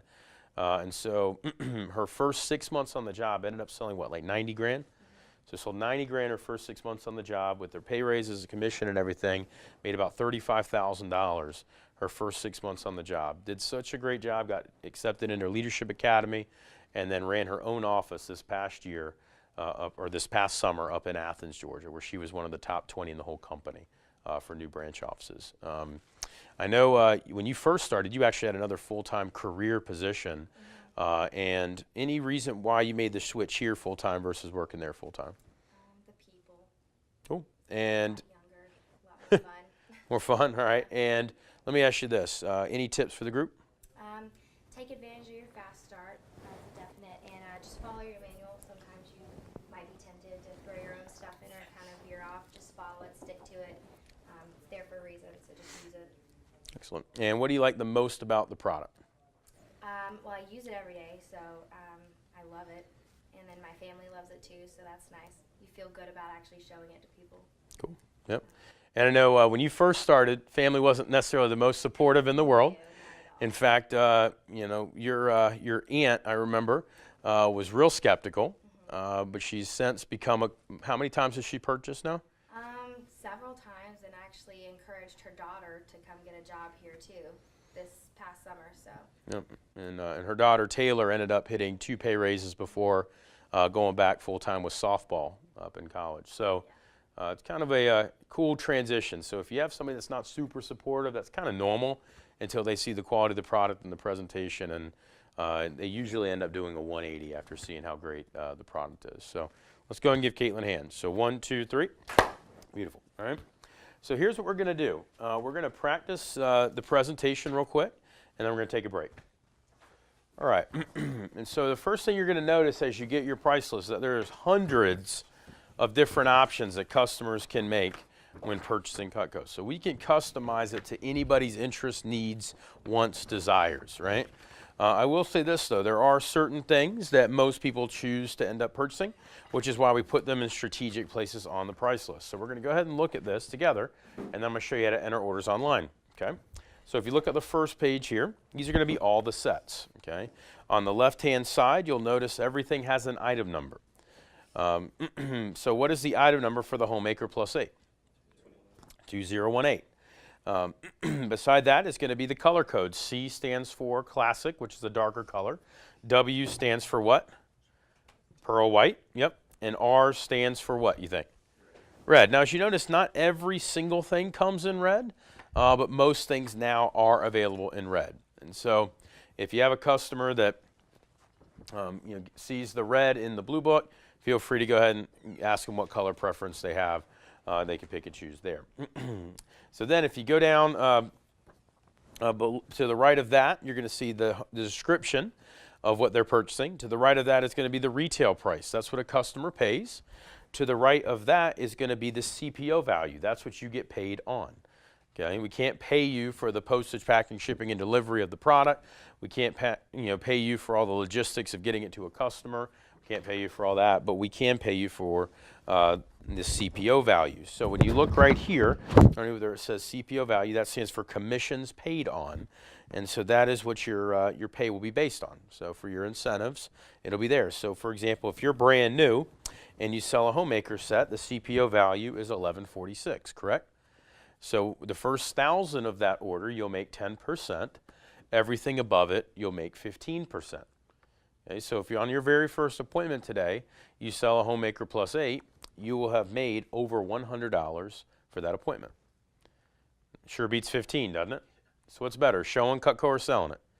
Selling it every single time. Plus, what does that mean for the next appointment you go to? What have you already hit? 15%. So everything on that next one, you'll be at 15%. Right. Now, how much does somebody like Sam make when he sells a homemaker plus 8? Makes like half, right? So he's making over $500 for that appointment. It's pretty sick, isn't it? Not too bad. But what happens is every order you have continues to add to your career sales. So every single sale helps you get one step further towards your first pay raise, and then moving forward, each additional pay raise after that. If you look to the right of that, you're going to see the point value. The point value only matters if it's a free item. Now you may say, when in the world can you give a homemaker set for free?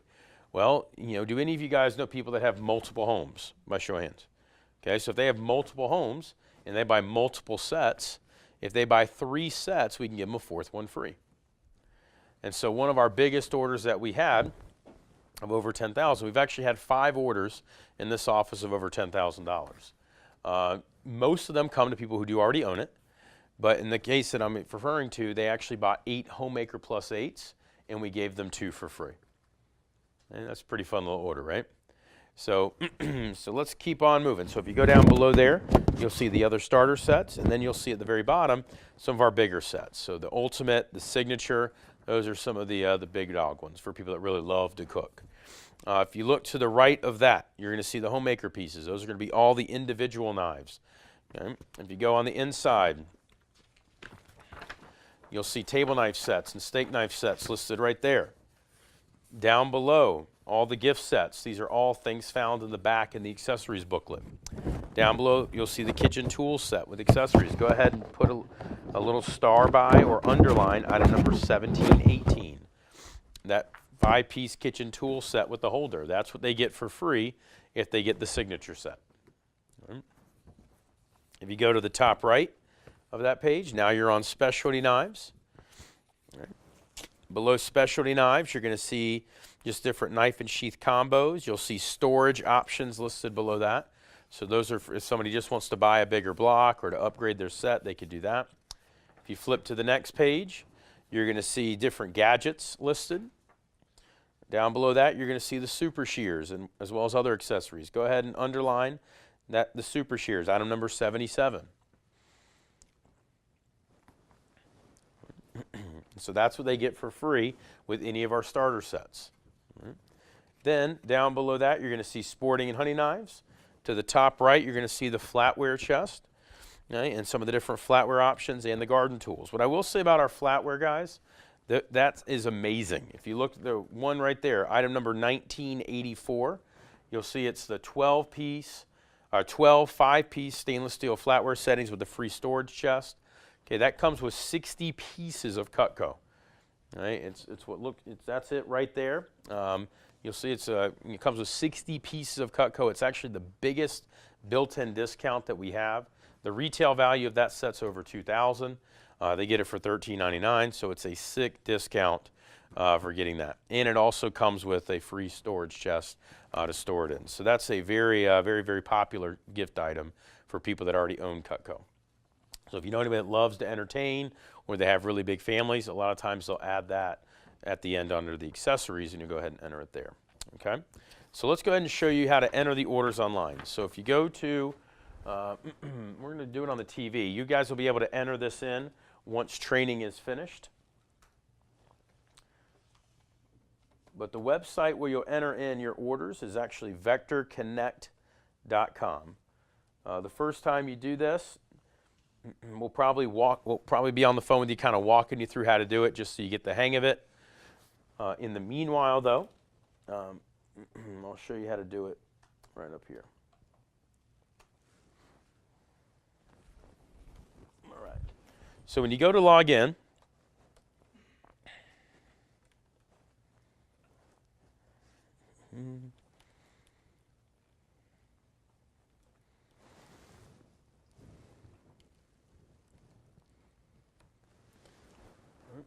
the first thing you're going to do is you'll enter in your rep number. Now, don't do that yet because you'll be locked out if you try it too many times and don't do it right. But you'll enter in your rep number, and then you'll enter in the last 4 digits of your social. Okay? Once you log in, you can change your password to whatever you want it to be. You'll answer a couple security questions just to kind of verify it's you, and then you'll have full access then to the site. So once you're logged into the website, it's going to pull up here, and it's going to show you a couple different things. The first thing it'll show you is any contests or any important information that may be going on about the company. You go right down here below, it'll actually show you how far away you are to your next promotion. Now, when you eventually become a manager, it'll show you your next manager milestone.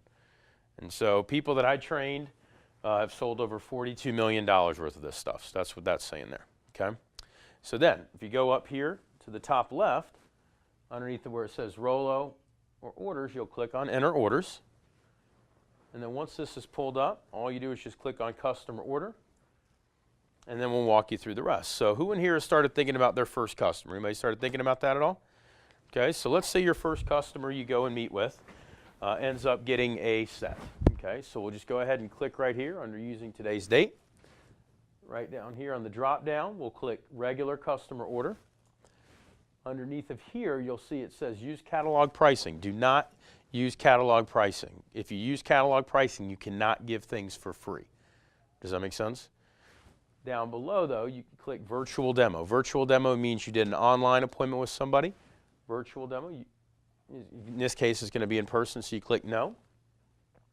You scroll down to where it says Item Entry. And so in this case, what they're going to do is they're going to buy a Homemaker Plus 8. So what's the item number for that? 2018. And Kyrie, we'll use your example, or we'll use your customer as an example. Do you think they're going to get classic, pearl, or red? You get the classic color, right? So we got 2018C, and you'll see it auto-populates everything else. Right? What do they get for free when they buy a Homemaker set? Do you remember? The shears, right? So then what you'll do is you'll enter in the item number for the shears, which in this case is 77. When you enter that in, it's going to go ahead and pull up. Now, as you'll notice, you'll see occasionally we have promotional items that are in different colors. So for October, we have Breast Cancer Awareness Month. We actually have partnered with the Roswell Cancer Center to donate money to their center. We've committed $50,000 towards cancer and research for that. And so in this case, we do have a special available offer for pink, which the pink shears are a very unique color, but not as popular probably as the classic. So we're just going to go ahead and click classic there. And as you'll see, when you type it in, it'll actually autofill the prices in here. Now, they got it for free, so all you're going to do is click bonus. And when you click bonus, it'll drop it back out. Does that make sense? So they're actually still just paying for the set, and they're getting the shears for free. And then if you go down right below here, you'll click next. Once you get to this next step, you'll just fill in the customer's information. So let's pretend like the customer's name is LeBron James. Type in Mr. James right here. Address, let's say LeBron lives at, let's say he lives at, I don't know, we'll just use this address, 5300 Oak Brook Parkway.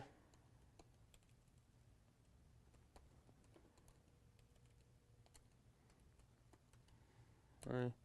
Suite 390. Right. And then all you got to do is just enter in the zip code, and it will fill in the rest. Okay, and so we'll just make up LeBron's number here. Right. Let's say his email address is I'm no Jordan at gmail.com. Okay, so I'm no Jordan at gmail.com. And then after that, you click, same as delivery. And so what will happen is if they want it shipped somewhere differently than they're paying for it, you can click on that, right? And you can just type in where they want it shipped to. After that, you'll click next. After then, you'll click what shipping method they want. In this case, what we're going to do is we're going to do regular shipping, which regular shipping is always free. So you can make sure to let your customers know that. And to make it easier for their budget, they can break it up in set cases over 2, 3, or 5 months. It'll let them know what their options are for breaking it up. In this case, we'll do 5 payments to make it a little bit easier for Mr. James' budget. Not that he would need that, but in this case, we'll do so. And depending on how they pay for it, sometimes there's a one-time admin fee to set up the processing of the paperwork.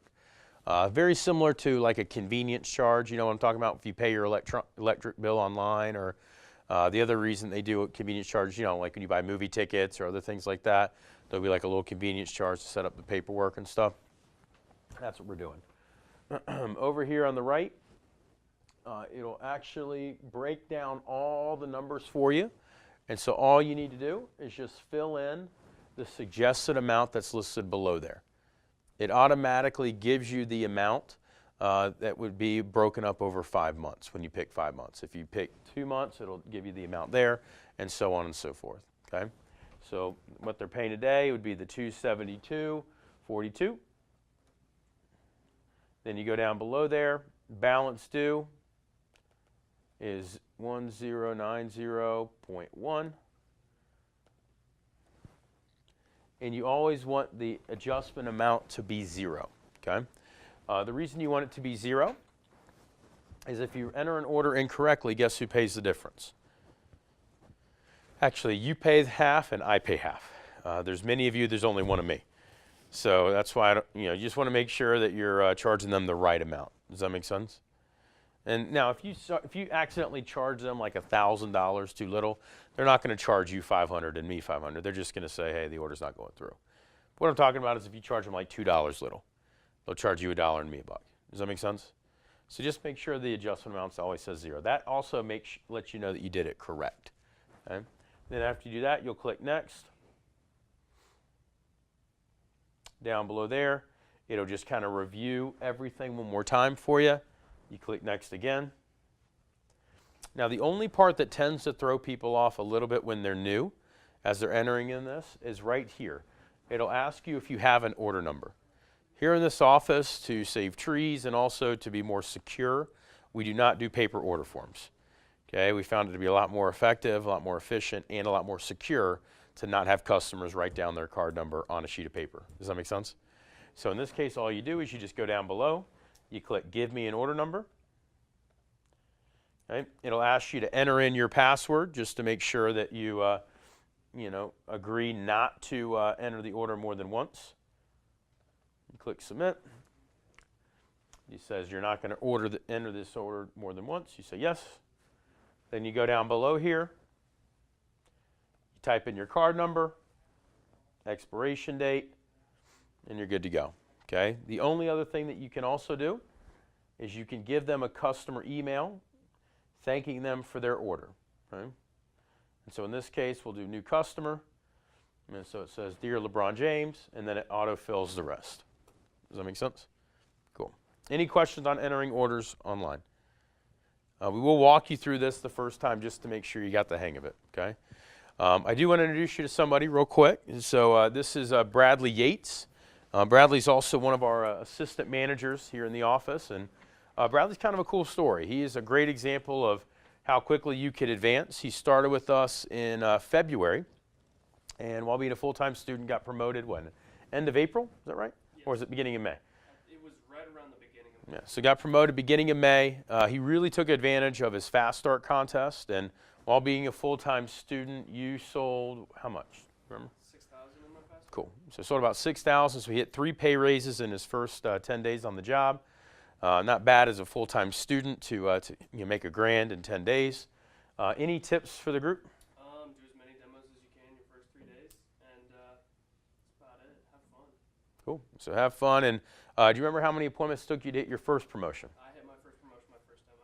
Okay. So his first appointment, rider training, boom, hit his first pay raise. And what do you like the most about the company? Especially since I'm still in school, I love the flexibility of the schedule and being able to kind of work around school and not work school around my job. Sweet. Well, let's go ahead and give him a hand. So 1, 2, 3. Perfect. Thanks. And up next, what we got left, guys, is pretty simple. We're going to do a quick review of recommendations, tell you about the contest. We're going to do a final review of the presentation and then go over assignments. You guys are good. Feeling good? Ready to rock? Anybody ready to get out there and get that first pay raise? Yeah, it's fun. Once you get that first one on your belt, be honest, who's a little bit nervous to do their first one? It's cool. That's all right. For those of you nervous, aren't you excited though? And I found usually once you get that first one in your belt, it starts flowing. You start getting in the rhythm and it becomes a lot of fun. So here's what we're going to do. We're going to go ahead and review how to get recommendations. But before we do that, I want to remind you guys why recommendations are so important. And so why is it in our best interest to get a lot of recommendations, you think? Get your name out there. It keeps the business flowing, right? Plus, here's the other thing. Why do customers love giving recommendations? Why do you think they like it? This may be a review from the interview, but they give recommendations for 2 reasons. They like to helping you, and then what else are they impressed with? Yeah, we can hook them up a little bit, and then also they like the product, right? Yeah, they like the product, and they like you, right? So the only other key, and here's the thing, because everybody's going to like the product. I mean, even a 3-year-old, well, maybe not a 3-year-old, but it's anybody who understands how cool it is to cut a penny is going to like the product, right? And so long as you're following the white book, they're going to be impressed with you. Okay? They're going to like the low-key approach, professionalism that you exhibit. So the only other key is asking the right way. And so to show you how valuable recommendations are, let's say you get 10 recommendations from a customer. Right? What we found is that will usually equal about 7 appointments. Right? The reason it'll equal 7 is because there's always going to be a couple of customers that you just won't get in touch with. Your schedules won't match up. Maybe they just saw a presentation like the month before. But they're not all going to equal appointments. But let's just say it equals 7 additional ones, right? That'll usually equal 4 sales, which if we times that by, the office average of $400, that's $1,600 in sales. Right? And when you're brand new, you start at 10%, but for that purpose of this exercise, we're going to times it by 15. Why do you think I'm timesing it by 15% there? Yeah, because by the time you start seeing recommendations, you'll have already at least hit 1 pay raise. Many of you will hit multiple, but let's just say it's 1.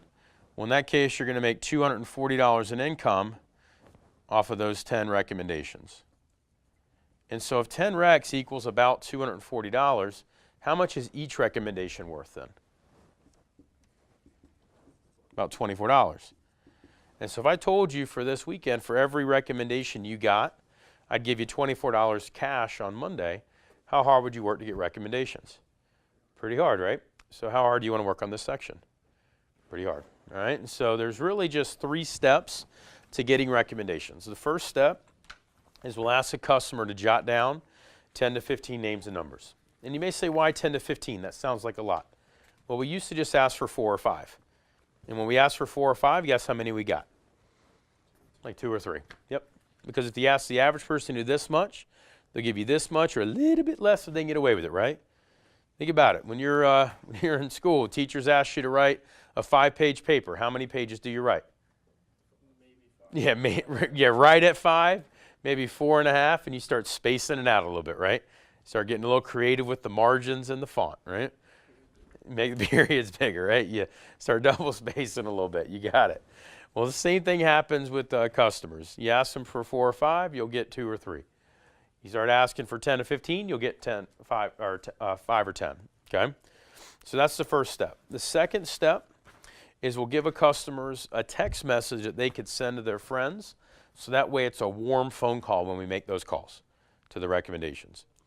And the text message is pretty simple. It just says something along the lines of, hey, I just wanted to let you know that I just saw a presentation from, Michaela. She's, working to help support herself and her family. I love the presentation. I thought you would as well. Just be expecting her call. Okay, so it's a very simple text message, and we'll work on how to craft your text message to make it personalized during advanced trainings. But for now, just know that that's kind of the next step. The last one is what we call using social media. Okay, and so we'll have customers help us out by putting posts up on social media to see if anybody else is interested in seeing a presentation. And those lead to an occasional scoop up presentation. So what we're going to do is today we're going to focus on step 1. Okay, and so if you go to page 11, we're going to go ahead and review this. And so at the top of page 11, what I want you to write is verbatim. And if you don't know how to spell verbatim, just write word for word. Okay. So just go ahead and write word for word or verbatim. And do you think over the last 60 years we've come up with the right way to present the product and how to get recommendations? Absolutely, right? And so this thing works. Okay, this is the exact same way that I used to ask for recommendations when I was a brand new rep back in 2001. And this thing works. If you get this thing memorized, I can guarantee that you'll average 10 recommendations. I can't remember the last person that got this memorized, average less than 10. So here's what we want to do. We're going to go through and review these bullet points. Okay?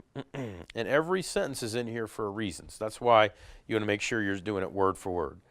And so let's go ahead and have you take this over, Michaela. So go ahead and start at the top there.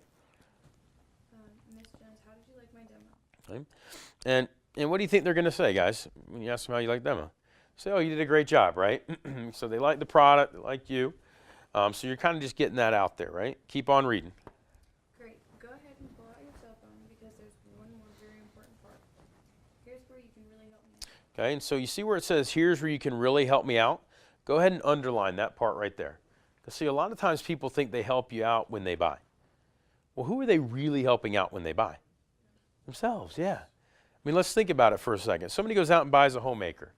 When you're brand new, you'll make $100. That's pretty cool. But you'll probably spend that next week. Some of you guys may be so fired up when you get your first big order, you may spend it that night, right? But when they get their Cutco, how long are they going to use it? Forever. And God willing, they'll live at least another 30 or 40 years and be cooking during that time. So they get way more value out of the product than we do the income that we make, okay? So the way they help us out the most is with recommendations. So that's why you really want to stress that, okay? So keep on reading. I get paid every time I show Cutco, but I can only show it to people I've been personally recommended to. So what I need you to do while I'm cleaning up is to jot down. And in that blank, go ahead and write 10 to 15.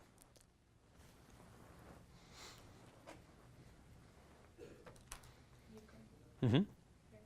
Is to jot down 10 to 15 people who might be nice enough to help me out. I'm not looking for people who you think would buy, just nice people like you willing to take a look. All right, go ahead and put a star by that sentence. See, that sentence is really key. Are we asking them to give us people they think will buy a bunch? No, we're just looking for lookers. Does that make sense? Really anybody, because do you think they know 100% for sure whether their recommendations are going to buy or not? No. In fact, chances are some of them probably didn't think they were going to buy. And as you guys booked up some appointments, did any of you have somebody tell you, hey, I'll see you, but I'm not going to buy? Yeah. And so when they buy, that's a lot of fun. So you can't expect that they're going to know which of their recommendations are going to buy or not. So that's why you want to let them know that we're not just looking for people they think would buy, but just really anybody willing to take a look. All right? Keep on reading. Here's a pen and paper. Put down as many as you can. Thank you so much for your help. I really appreciate it. Boom. And then right after that, you'll go ahead and smile. You'll hand them a pen and your recommendation form. And what's great about this, guys, is the recommendation form is what's on the back of the wish list page. Okay, so that's what's on the back of the accessories page. So that's already kind of sitting out. And so all you do is you just take it out and you go ahead and take that and your pen and you just hand it directly to them.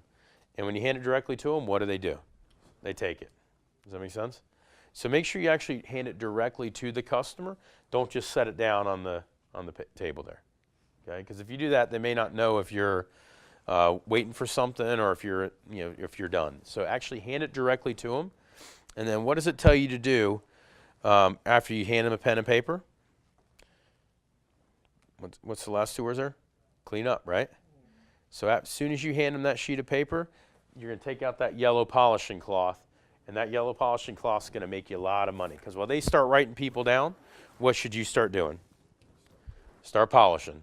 And if they keep writing people down, what should you keep doing? Keep polishing, right? I don't care if you polish your knives 10 times, just keep on polishing. Does that make sense? Because if you stay busy, they're going to keep working. Now, do make sure that while you're polishing your knives that you do break eye contact. That might be a little creepy, right? Sitting there smiling while you're polishing the knives, they may be like, what's going on, right? So actually break eye contact and just stay busy, right? If they get to the bottom of that sheet of paper, what should you do? Should you stop or should you let them keep going? Let them keep going. So if they get to the bottom of the recommendation form and you see them writing and they get close to the bottom, just go and take out another sheet and say, oh, here you go. Thanks for helping me out. And then just keep busy. And guys, if you keep polishing and you stay busy, there are some people that know a ton of people. How many of you guys know, do any of you guys know people that just seem to know everybody? Yeah. I mean, think about it. Who in here has got more than 100 contacts in their phone? Okay, well, that'll help you out here in a second. But yeah, so I mean, as many as you guys have as a business owner, I've got even more. I've got 3,000 contacts in my phone from over the years. So to give 10 or 15 is nothing. But for those people that really want to help you out, let them keep recommending you to as many people as humanly possible, right? And we have a pretty cool contest to help you guys and to help them. So here's the way that works. So as they're starting to write, it says, by the way, you can help me out and become a sponsor. If you give me 10 recommendations, I can count you as a sponsor. If you give me 20 recommendations, that counts as a double sponsor. Now, once I get 50 sponsors, I can get a free piece of Cutco from my manager. So the way that works is when you get 50 people that give you 10, or 25 people that give you 20, you could pick out any piece of Cutco that you want for free from me. And before you ask, that does include the honey knives, the K-bars, and all of that too. Yes.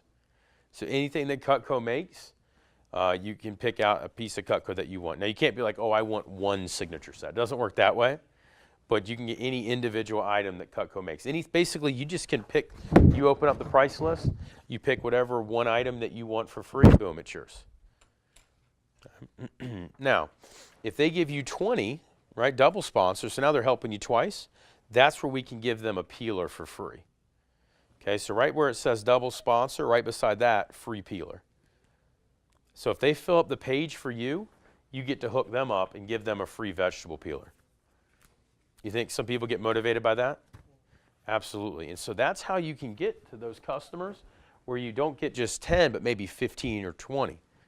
Because you're going to have some customers that really want to get a free peeler or they really care about your success, and so they just give you a bunch. Okay? And so you just want to stay busy, tell them about your sponsorship, and some people will really help you out. For example, our office record currently is Cameron Bowes. Cameron had an appointment where he sat down with a customer and she gave him 740 recommendations. So guess how many sponsors he got there? What's 740 divided by 10? 74. So he got a free piece of Cutco from that one appointment that he did. Now you may be like, who in the world was that? Well, what she did is she was and she was super well connected. She was like the football team mom. She just knew a bunch of people, so she just printed off her entire contact list. She went through and highlighted the people that she knew, told them to call. So sometimes, you get real lucky and you get hooked up big time, but that's definitely a great example. So like if any of you guys played sports and you had a team mom, I would definitely go see that person. Or maybe you have your pastor and your pastor's wife knows everybody, right? Or maybe you're maybe you know somebody that owns their own business and they happen to know everybody. Go to those people. If they hook you up, bam, you get to hook them up. And so they get a free peeler just for getting you to 20. What I want to show you guys next is how easy it is to get recommendations and how much simpler it makes it when you give the customer some incentive or some free stuff. Okay? And have any of you guys ever heard of somebody getting something for recommending somebody? Right? Like, so for example, like DirecTV, right? If you recommend somebody and they sign up for DirecTV, you get like, you know, $10 or $15 off your next month's bill, right? I know Wells Fargo used to do that with their bank, right? Where if you recommend somebody and they open up an account, DraftKings does that. yeah, DraftKings does it. Some of those online sports gambling sites do that as well, right? But but I will say this, you know, it is pretty cool when you give somebody something just for hooking up a friend, right? Now, I know many of you guys found out about the job through a friend, right? By show of hands, who in here found out about the job through a friend? Right? I think you did, technically, right? And Dylan, right? So when you were in your interview, we did allow people the opportunity to recommend somebody. Well, why didn't you recommend more? Probably no real incentive, right? Well, how many would you recommend if I told you that whoever recommended the most got a brand new Mercedes? How many would you recommend that? As many as you could, right? You invite literally your entire phone, right? Now, I'm not going to do that, but what I will do is give you guys the same shot that we give our customers, which is for some free stuff. And any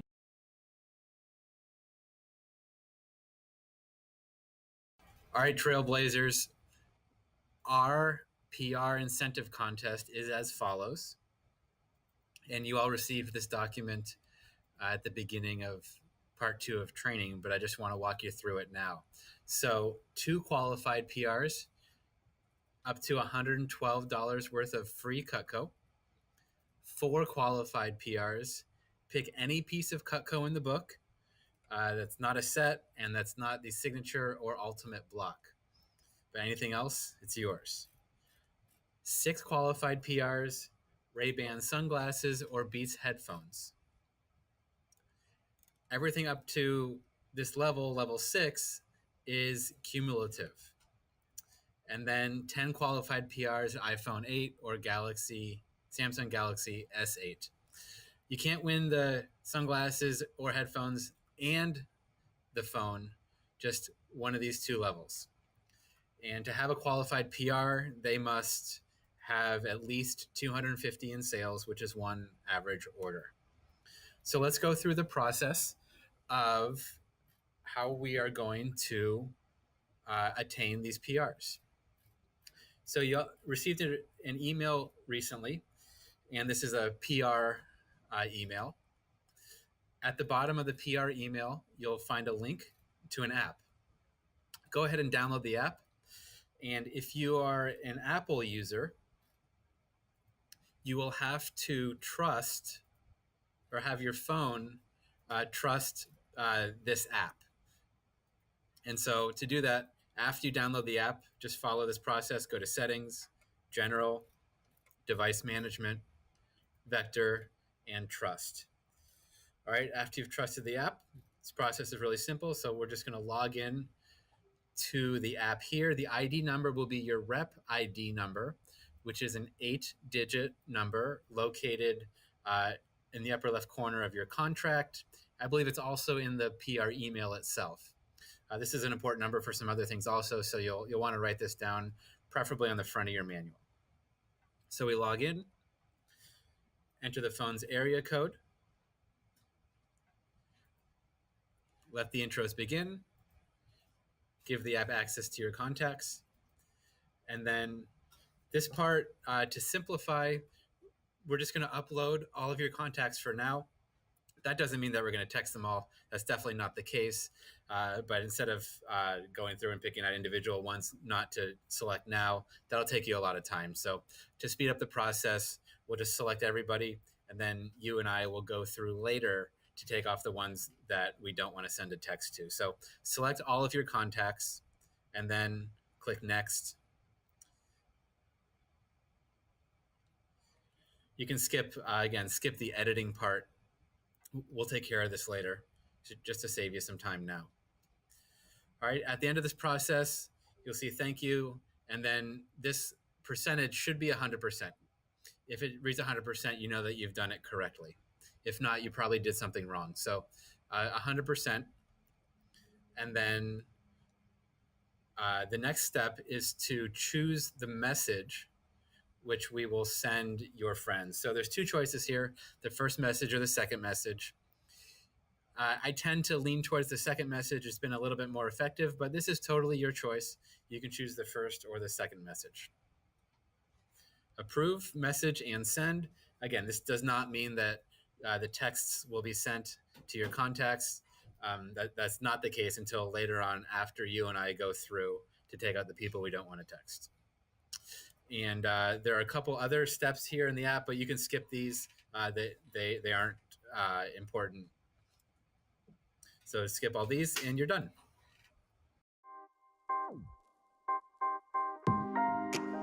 Hi there, my name is Mike Monroe and I'm the Digital Strategy Manager for Vector Marketing. One thing I think we can all agree on, job searching stinks. It's weird. Using my cell phone, I can pay my bills from anywhere in the world, I can do all my holiday shopping from the couch, and I can even meet people and set up dates using apps like Tinder. But for some reason, job searching still stinks. It shouldn't be hard, but it is. Employers always say, hey, we'll call you back and schedule an interview, and then they never do. They ignore you because you're young or because you have no experience. And for students, obviously, school's priority number one. You have to have some flexibility, and they're not willing to give it to you. In fact, I remember being a freshman at Boston College, telling the owner of the gym where I was working, hey, I cannot work on Sundays. Any day of the week, anytime, I'll work, but I can't work Sundays. And then the very next week, I come in, and of course, when am I on the schedule? On Sunday. Awful.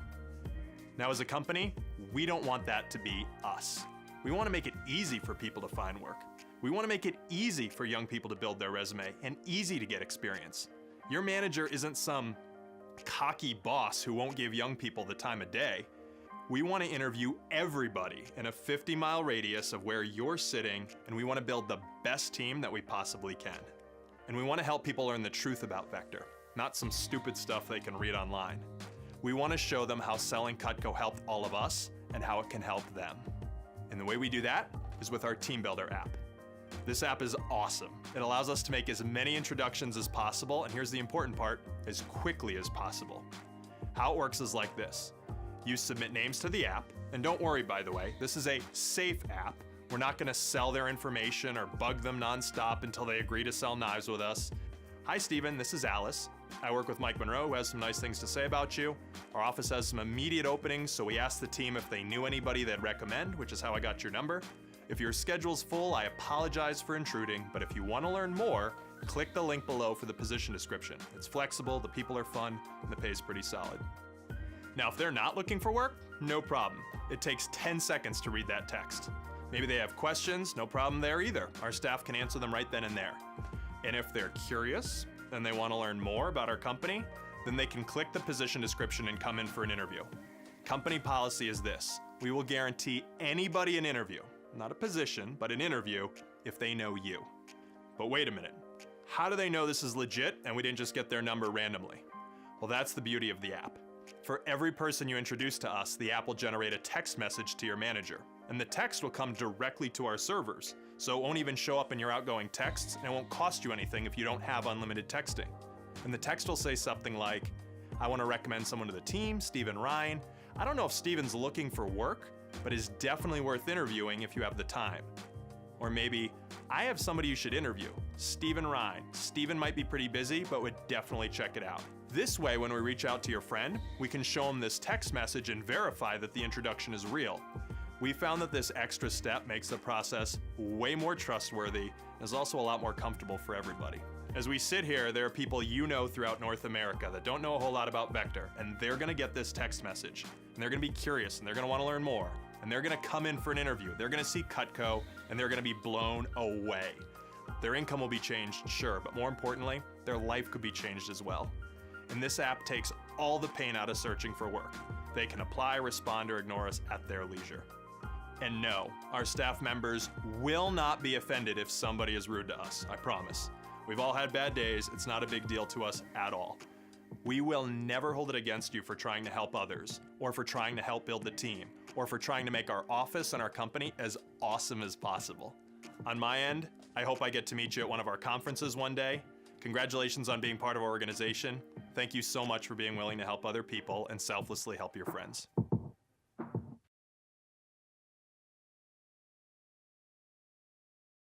Let's go ahead and review the presentation and then go over the office schedule. So when you start the presentation, where do you think you should park, on the curb or in the driveway? The curb, yep. Why do you park on the curb again? Yeah, so you're not blocking anybody in, right? When you're doing the presentation, you're talking about stuff for the kitchen, so where should the presentation be? Right there at the kitchen, at the kitchen table, right? Then, when you start the presentation, you're sitting there with the customer. A couple things that you want to pull out. When you first get there, it's pretty simple. You're going to grab a seat. You'll have your blue bag with you. Go ahead and put that down on the side. Okay, why don't you want to put it up on the table? Gets in the way, right? Plus, the other reason is if you start, especially if you unroll everything when you first start, where's their attention going to be? It's not going to be on you. See, when adults see shiny things, they get like kids. They want to pick it up and play with it, right? So have everything down beside you.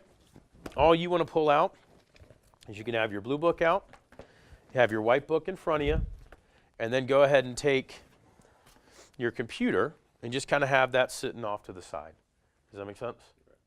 And so that's how the presentation is going to start. When you first start the presentation, before jumping into the company history and all that, what do you spend some time doing? Talking to them, getting to know them, right? Making a connection. Okay, what are some things you want to stay away from? Politics and religion, right? Talk about them. Talk about pets and kids and their job and where they're from and all that, but stay away from religion or politics, right? After you tell them a little bit about them, or after you talk a little bit about them, tell them a little about yourself, right? Tell them why you're working with Cutco, and then after you connect for a little bit, then you're going to have them grab out a few of their things, okay? And so we have them grab out their steak knife, serrated knife, straight edge knife, and what's the last thing you have them grab? Penny. Yep, you have them grab out a penny. Okay? And why do you think you have them grab all that out at the beginning? Just so they're not distracted. Yep, so not distracted during the presentation, getting up and sitting down, right? So then after you do that, while they go grab all those things, that's when you can open up your laptop and go ahead and pull up the video. So that way it's sitting there ready to roll. So that way when you need to, you can just click play. When the video is set up and they get back, then you're going to tell them a little about the company history. And so now we're on page 3 of the white manual. Right? And what should you always have out in front of you? Your manual, right? And just read this thing out loud. Right? What's the purpose of going over the company history? Just to give them a feel about Credibility, you got it, right? You got this, Josh. So credibility, you're telling, we're not some fly-by-night company, been doing this as long as they've been alive, right? Then after you tell them about the company history, then you show them credibility in the product, and that's where you cut what? The penny, yep, and you cut the penny. And whose penny do you cut? yours. No, not ours, theirs. Why do you want to cut their penny? Yeah, that credibility, right? If they give you the penny, they know it's a real penny. You cut it for them, they're blown away, right? Then you can have them use the peeler, have them pull out a carrot or give them a carrot, let them use that with the peeler. And what you can do if you want is you can hint right there, hey, by the way, at the end, I'll show you how you can get this for free. Okay, so it kind of gets them all fired up right before you start the video, right? Then as you get into the video, what were some of the tips that I gave you? As you walk through the video, what's the first tip? Make sure to provide what? Play-by-play. Okay, ask a lot of what type of questions? Yes questions. Cut up food. And then to sell sets, you want to say what word a lot? Sets. Spread your enthusiasm over all the knives and really stress what? The investment options. So breaking it up to make it easier for their budget. Okay, when you get to the certain pauses, make sure you grab out the leather and have them use which knives first? They can use ours or theirs first, you think? Use theirs, right? The reason you have them use their knives first is so that way they can get a feel for exactly how much pressure they got to put down normally. And so that when they do the same thing with Cutco, it blows them away, okay? And don't be surprised if customers start swearing and getting a little fired up when they do the cutting comparisons, right? You have different types of customers. Some get all fired up and they're like, holy, some of them are like, kind of get real quiet and like, so you just kind of mirror your customers there. So your enthusiasm mirrors their enthusiasm a little bit. Goes really well, okay? Then when you get to the end of the video, it's going to show the most popular 3 sets, okay? You ask them which set they like the most. Okay? If they decide to buy that set, what do you show them before calling me? Show them the extras. Accessories, you got it. Perfect. If they don't buy one of those popular 3, or for whatever reason they say it's a little bit too much, then you drop down and show them what? What's the next thing you show them? Yeah, the starter sets, right? Show them the starter sets, and then find out which one they like the most. If they buy a starter set, you show them accessories and you give me a shout. And then the last step for you guys to have to remember for this weekend, and all of this is in the white book, right? You're just reading down through it, right? And if you ever are in doubt or you're a little nervous, just say, Ms. Jones, since I am new, I'm literally just going to read directly from this page to page so I can make sure I get credit and I don't skip anything. They'll respect your honesty, and more importantly, they'll know that you're just trying to do your job. Okay, and then as a last resort, you drop down to those 5 knives, find out which 5 they'll use the most. You give us a shout. We'll work out the best deal possible from there, and we'll do the heavy lifting for you, help you work out a killer deal. Okay. What if they don't want any kitchen knives, but they're just into the sporting? Yeah, absolutely right. And that may happen. So then you show them all the accessories, write down what 5 accessories they like the most, call me from there, and that's how we verified you did the demo. We'll help you work out a deal, and we'll do the work. It's kind of like deep sea fishing. Anybody ever been deep sea fishing before? When you get to the end, it's like deep sea fishing. And for those of you that have been, you get to keep the fish, but who's really doing all the work? The captain, the first mate, right? They're the ones driving the boat. They're the one. I mean, the first mate's really, they're doing the work, right? They're casting the reel. They're getting the fish on the hook, right? When you finally get it in, they're the ones bringing it in the boat. They're the ones filleting it for you. But who gets to keep the meat? You do, right? Same thing goes here. When you get to the end, find out what they like. We'll work out the killer deal, but you get paid on the order. Does that make sense? So, hey, you got the video working. Perfect. Just to make sure, the recommendations are at the end after they've. Yep, chosen and something. yes, there you go. All you do is circle the things on the paper. Yep. So for the then you call accessories, you, yeah. So for see if you can accessories, get deals you on the circle that. accessories. You call in. We work out the deal. After that, we'll enter in the If they order. wanna actually purchase the accessories, that's cool. That's cool, yeah. And sometimes you'll show the accessories and they'll pick 0 things. And they'll be like, yeah, I think I'm just going to get these knives, right? And you just call me up. And Or just if say, they pick 10 and they just don't want to buy any of them. They're like, That's I fine. like these, but I don't want to purchase these. well, let me at least, yeah, and all you just say is, like, let me just check in my manager, give you an update. Target a deal. They picked up 10. They're getting this set. They like these other 10 things. They're not sure. Is there any deal we can give them to help them out? And guys, you'll be surprised. Sometimes the deal's so great they take it. Occasionally they're like, you know what, I'll hold off. You keep that, and then call them later to follow up. And then that way I'll ask you if you need any help entering in the orders. The other reason we have you call in right there, and this is a big one, is I'm always going to remind you to get recommendations, because there's nothing worse than you get excited about making a big order and you forget to ask for recommendations. And I've had that happen before. I've had people write up orders for sets bigger than the signature, called the ultimate set, forget to ask for recommendations. They've called me when they finished, said, Trey, you're not going to believe it, I just sold this, boom. And I'm going to say, awesome, how did recommendations go? I always care about how many recommendations you got, because that's what's going to help you build your business. And I've had it happen where people are like, oh crap, I forgot to ask. And guess what I tell them they have to do? Drive back. I'm like, hey, you got to drive back. You can't forget to get recs. They're so important. And so that's why I'll always remind you right there when I'm on the phone. I'll say, hey, don't forget to remind them about the sponsors.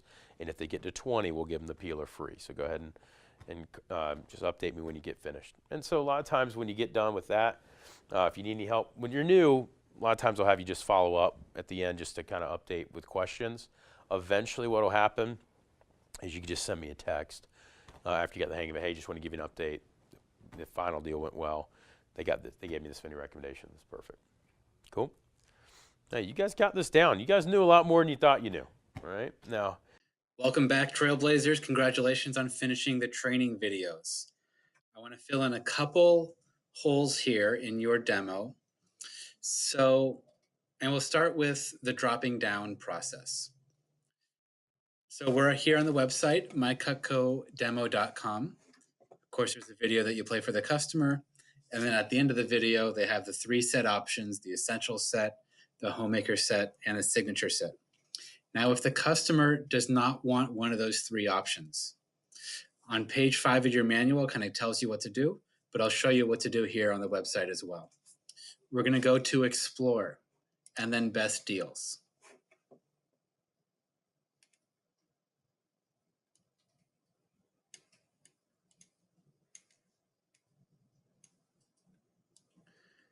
All right, here in the middle of the screen where it says Cutco, we'll click Get Started. And this is what you want to show to the customer as you're talking them through it. So you can ask the customer what best describes your feeling with the presentation. Some people will think the signature homemaker sets are too big.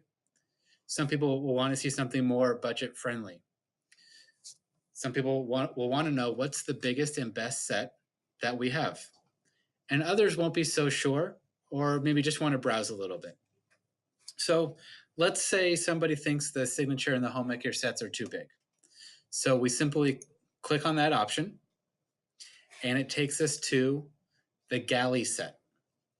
Then we would just simply read the text underneath the galley set headline here. So Mrs. Jones, if you can live without the carving set and butcher knife, this is your best value.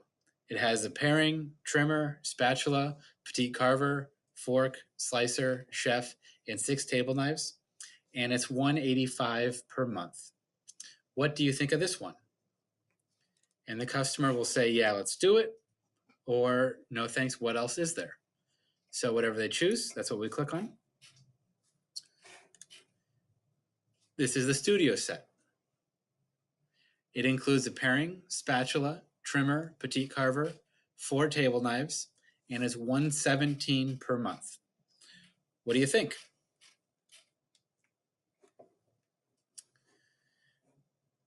Let's say the customer says they're not looking for a set, or they want to customize their own set. Show me the individual items. So we click on that option. Great, let's look over the individual knives together.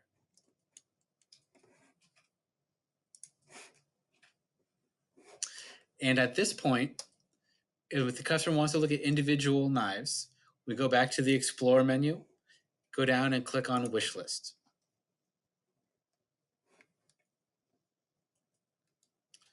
Sometimes this page takes a couple seconds to load. There we go. And so this has a list of almost all of the items that Cutco makes. So you have the customer look at all of the knives here on the screen and then pick out the 5 that they would like the best. Then you simply select those items. So maybe they liked the butcher knife, the petite chef, the carver, the vegetable knife, and the 7-inch Santoku. All right, you'll see that the website here automatically gives you the total. You can change the tax rate based on what the tax is in your county. And then it shows you what the 5-pay price would be for the customer. At this point, you'll want to give me a call and let me know which items they want and what the order total is. And then at that point, I'll probably give the customer a good deal on those items, and we'll go from there. Congratulations on finishing the training videos, Trailblazers. I want to review a few things before you get out there and hit the field. First of all, the pay. Now, as you know, you'll be paid $17 for every appointment you complete. And in order for us to verify those appointments, 2 things need to happen. 1, the appointments need to be on your spreadsheets before you conduct the appointments. And 2, you'll have to call into either myself or Nathan, the assistant manager here, after the appointment, in which case we'll have a quick debriefing conversation and also help you and provide any advice if we can.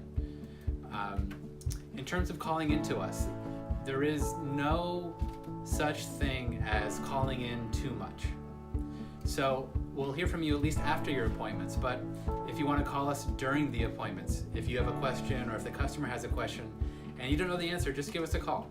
If you're going through the closing process and the customer has a question about their order and you're not sure, just give me a call.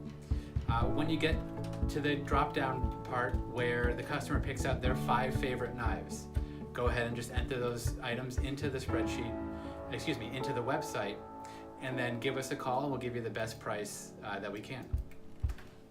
Our office schedule, we will send out videos a few times a week with recognition or teaching topics. We will also have individual one-on-one coaching calls once a week that will take about half an hour. The opportunity you have in front of you, Trailblazers, is a massive one. In most of the territories that you're working in, there has not been Cutco sold there for at least 5 years. And in some territories, Cutco has never been sold there. In marketing, anytime a new product hits an untouched territory, there's immediately a spike. So I'm really excited for all of you to go out there, embrace the opportunity that you have a lot of fun, be sure to be yourself on the presentations, and call into us as much as you like. I also have a special announcement for you. We do have a 24-hour contest. That contest is your sales in the next 24 hours will count towards, of course, your Fast Start prizes, but we will actually ship you those Fast Start prizes that you earn in the next 24 hours in 2 to 3 days. Cutco is an awesome product to have and use for yourself, and I'm excited for all of you to have that experience. So again, all sales that you have in the next 24 hours, we will ship you those Fast Start prizes with 2-day shipping, and you'll have them in about 3 days. The sales that you have after the first 24 hours will count normally towards your Fast Start contest, and you'll receive those prizes a few days after your Fast Start contest has concluded. So be sure to take advantage of that 24-hour contest. I'm excited for all of you and looking forward to working with you.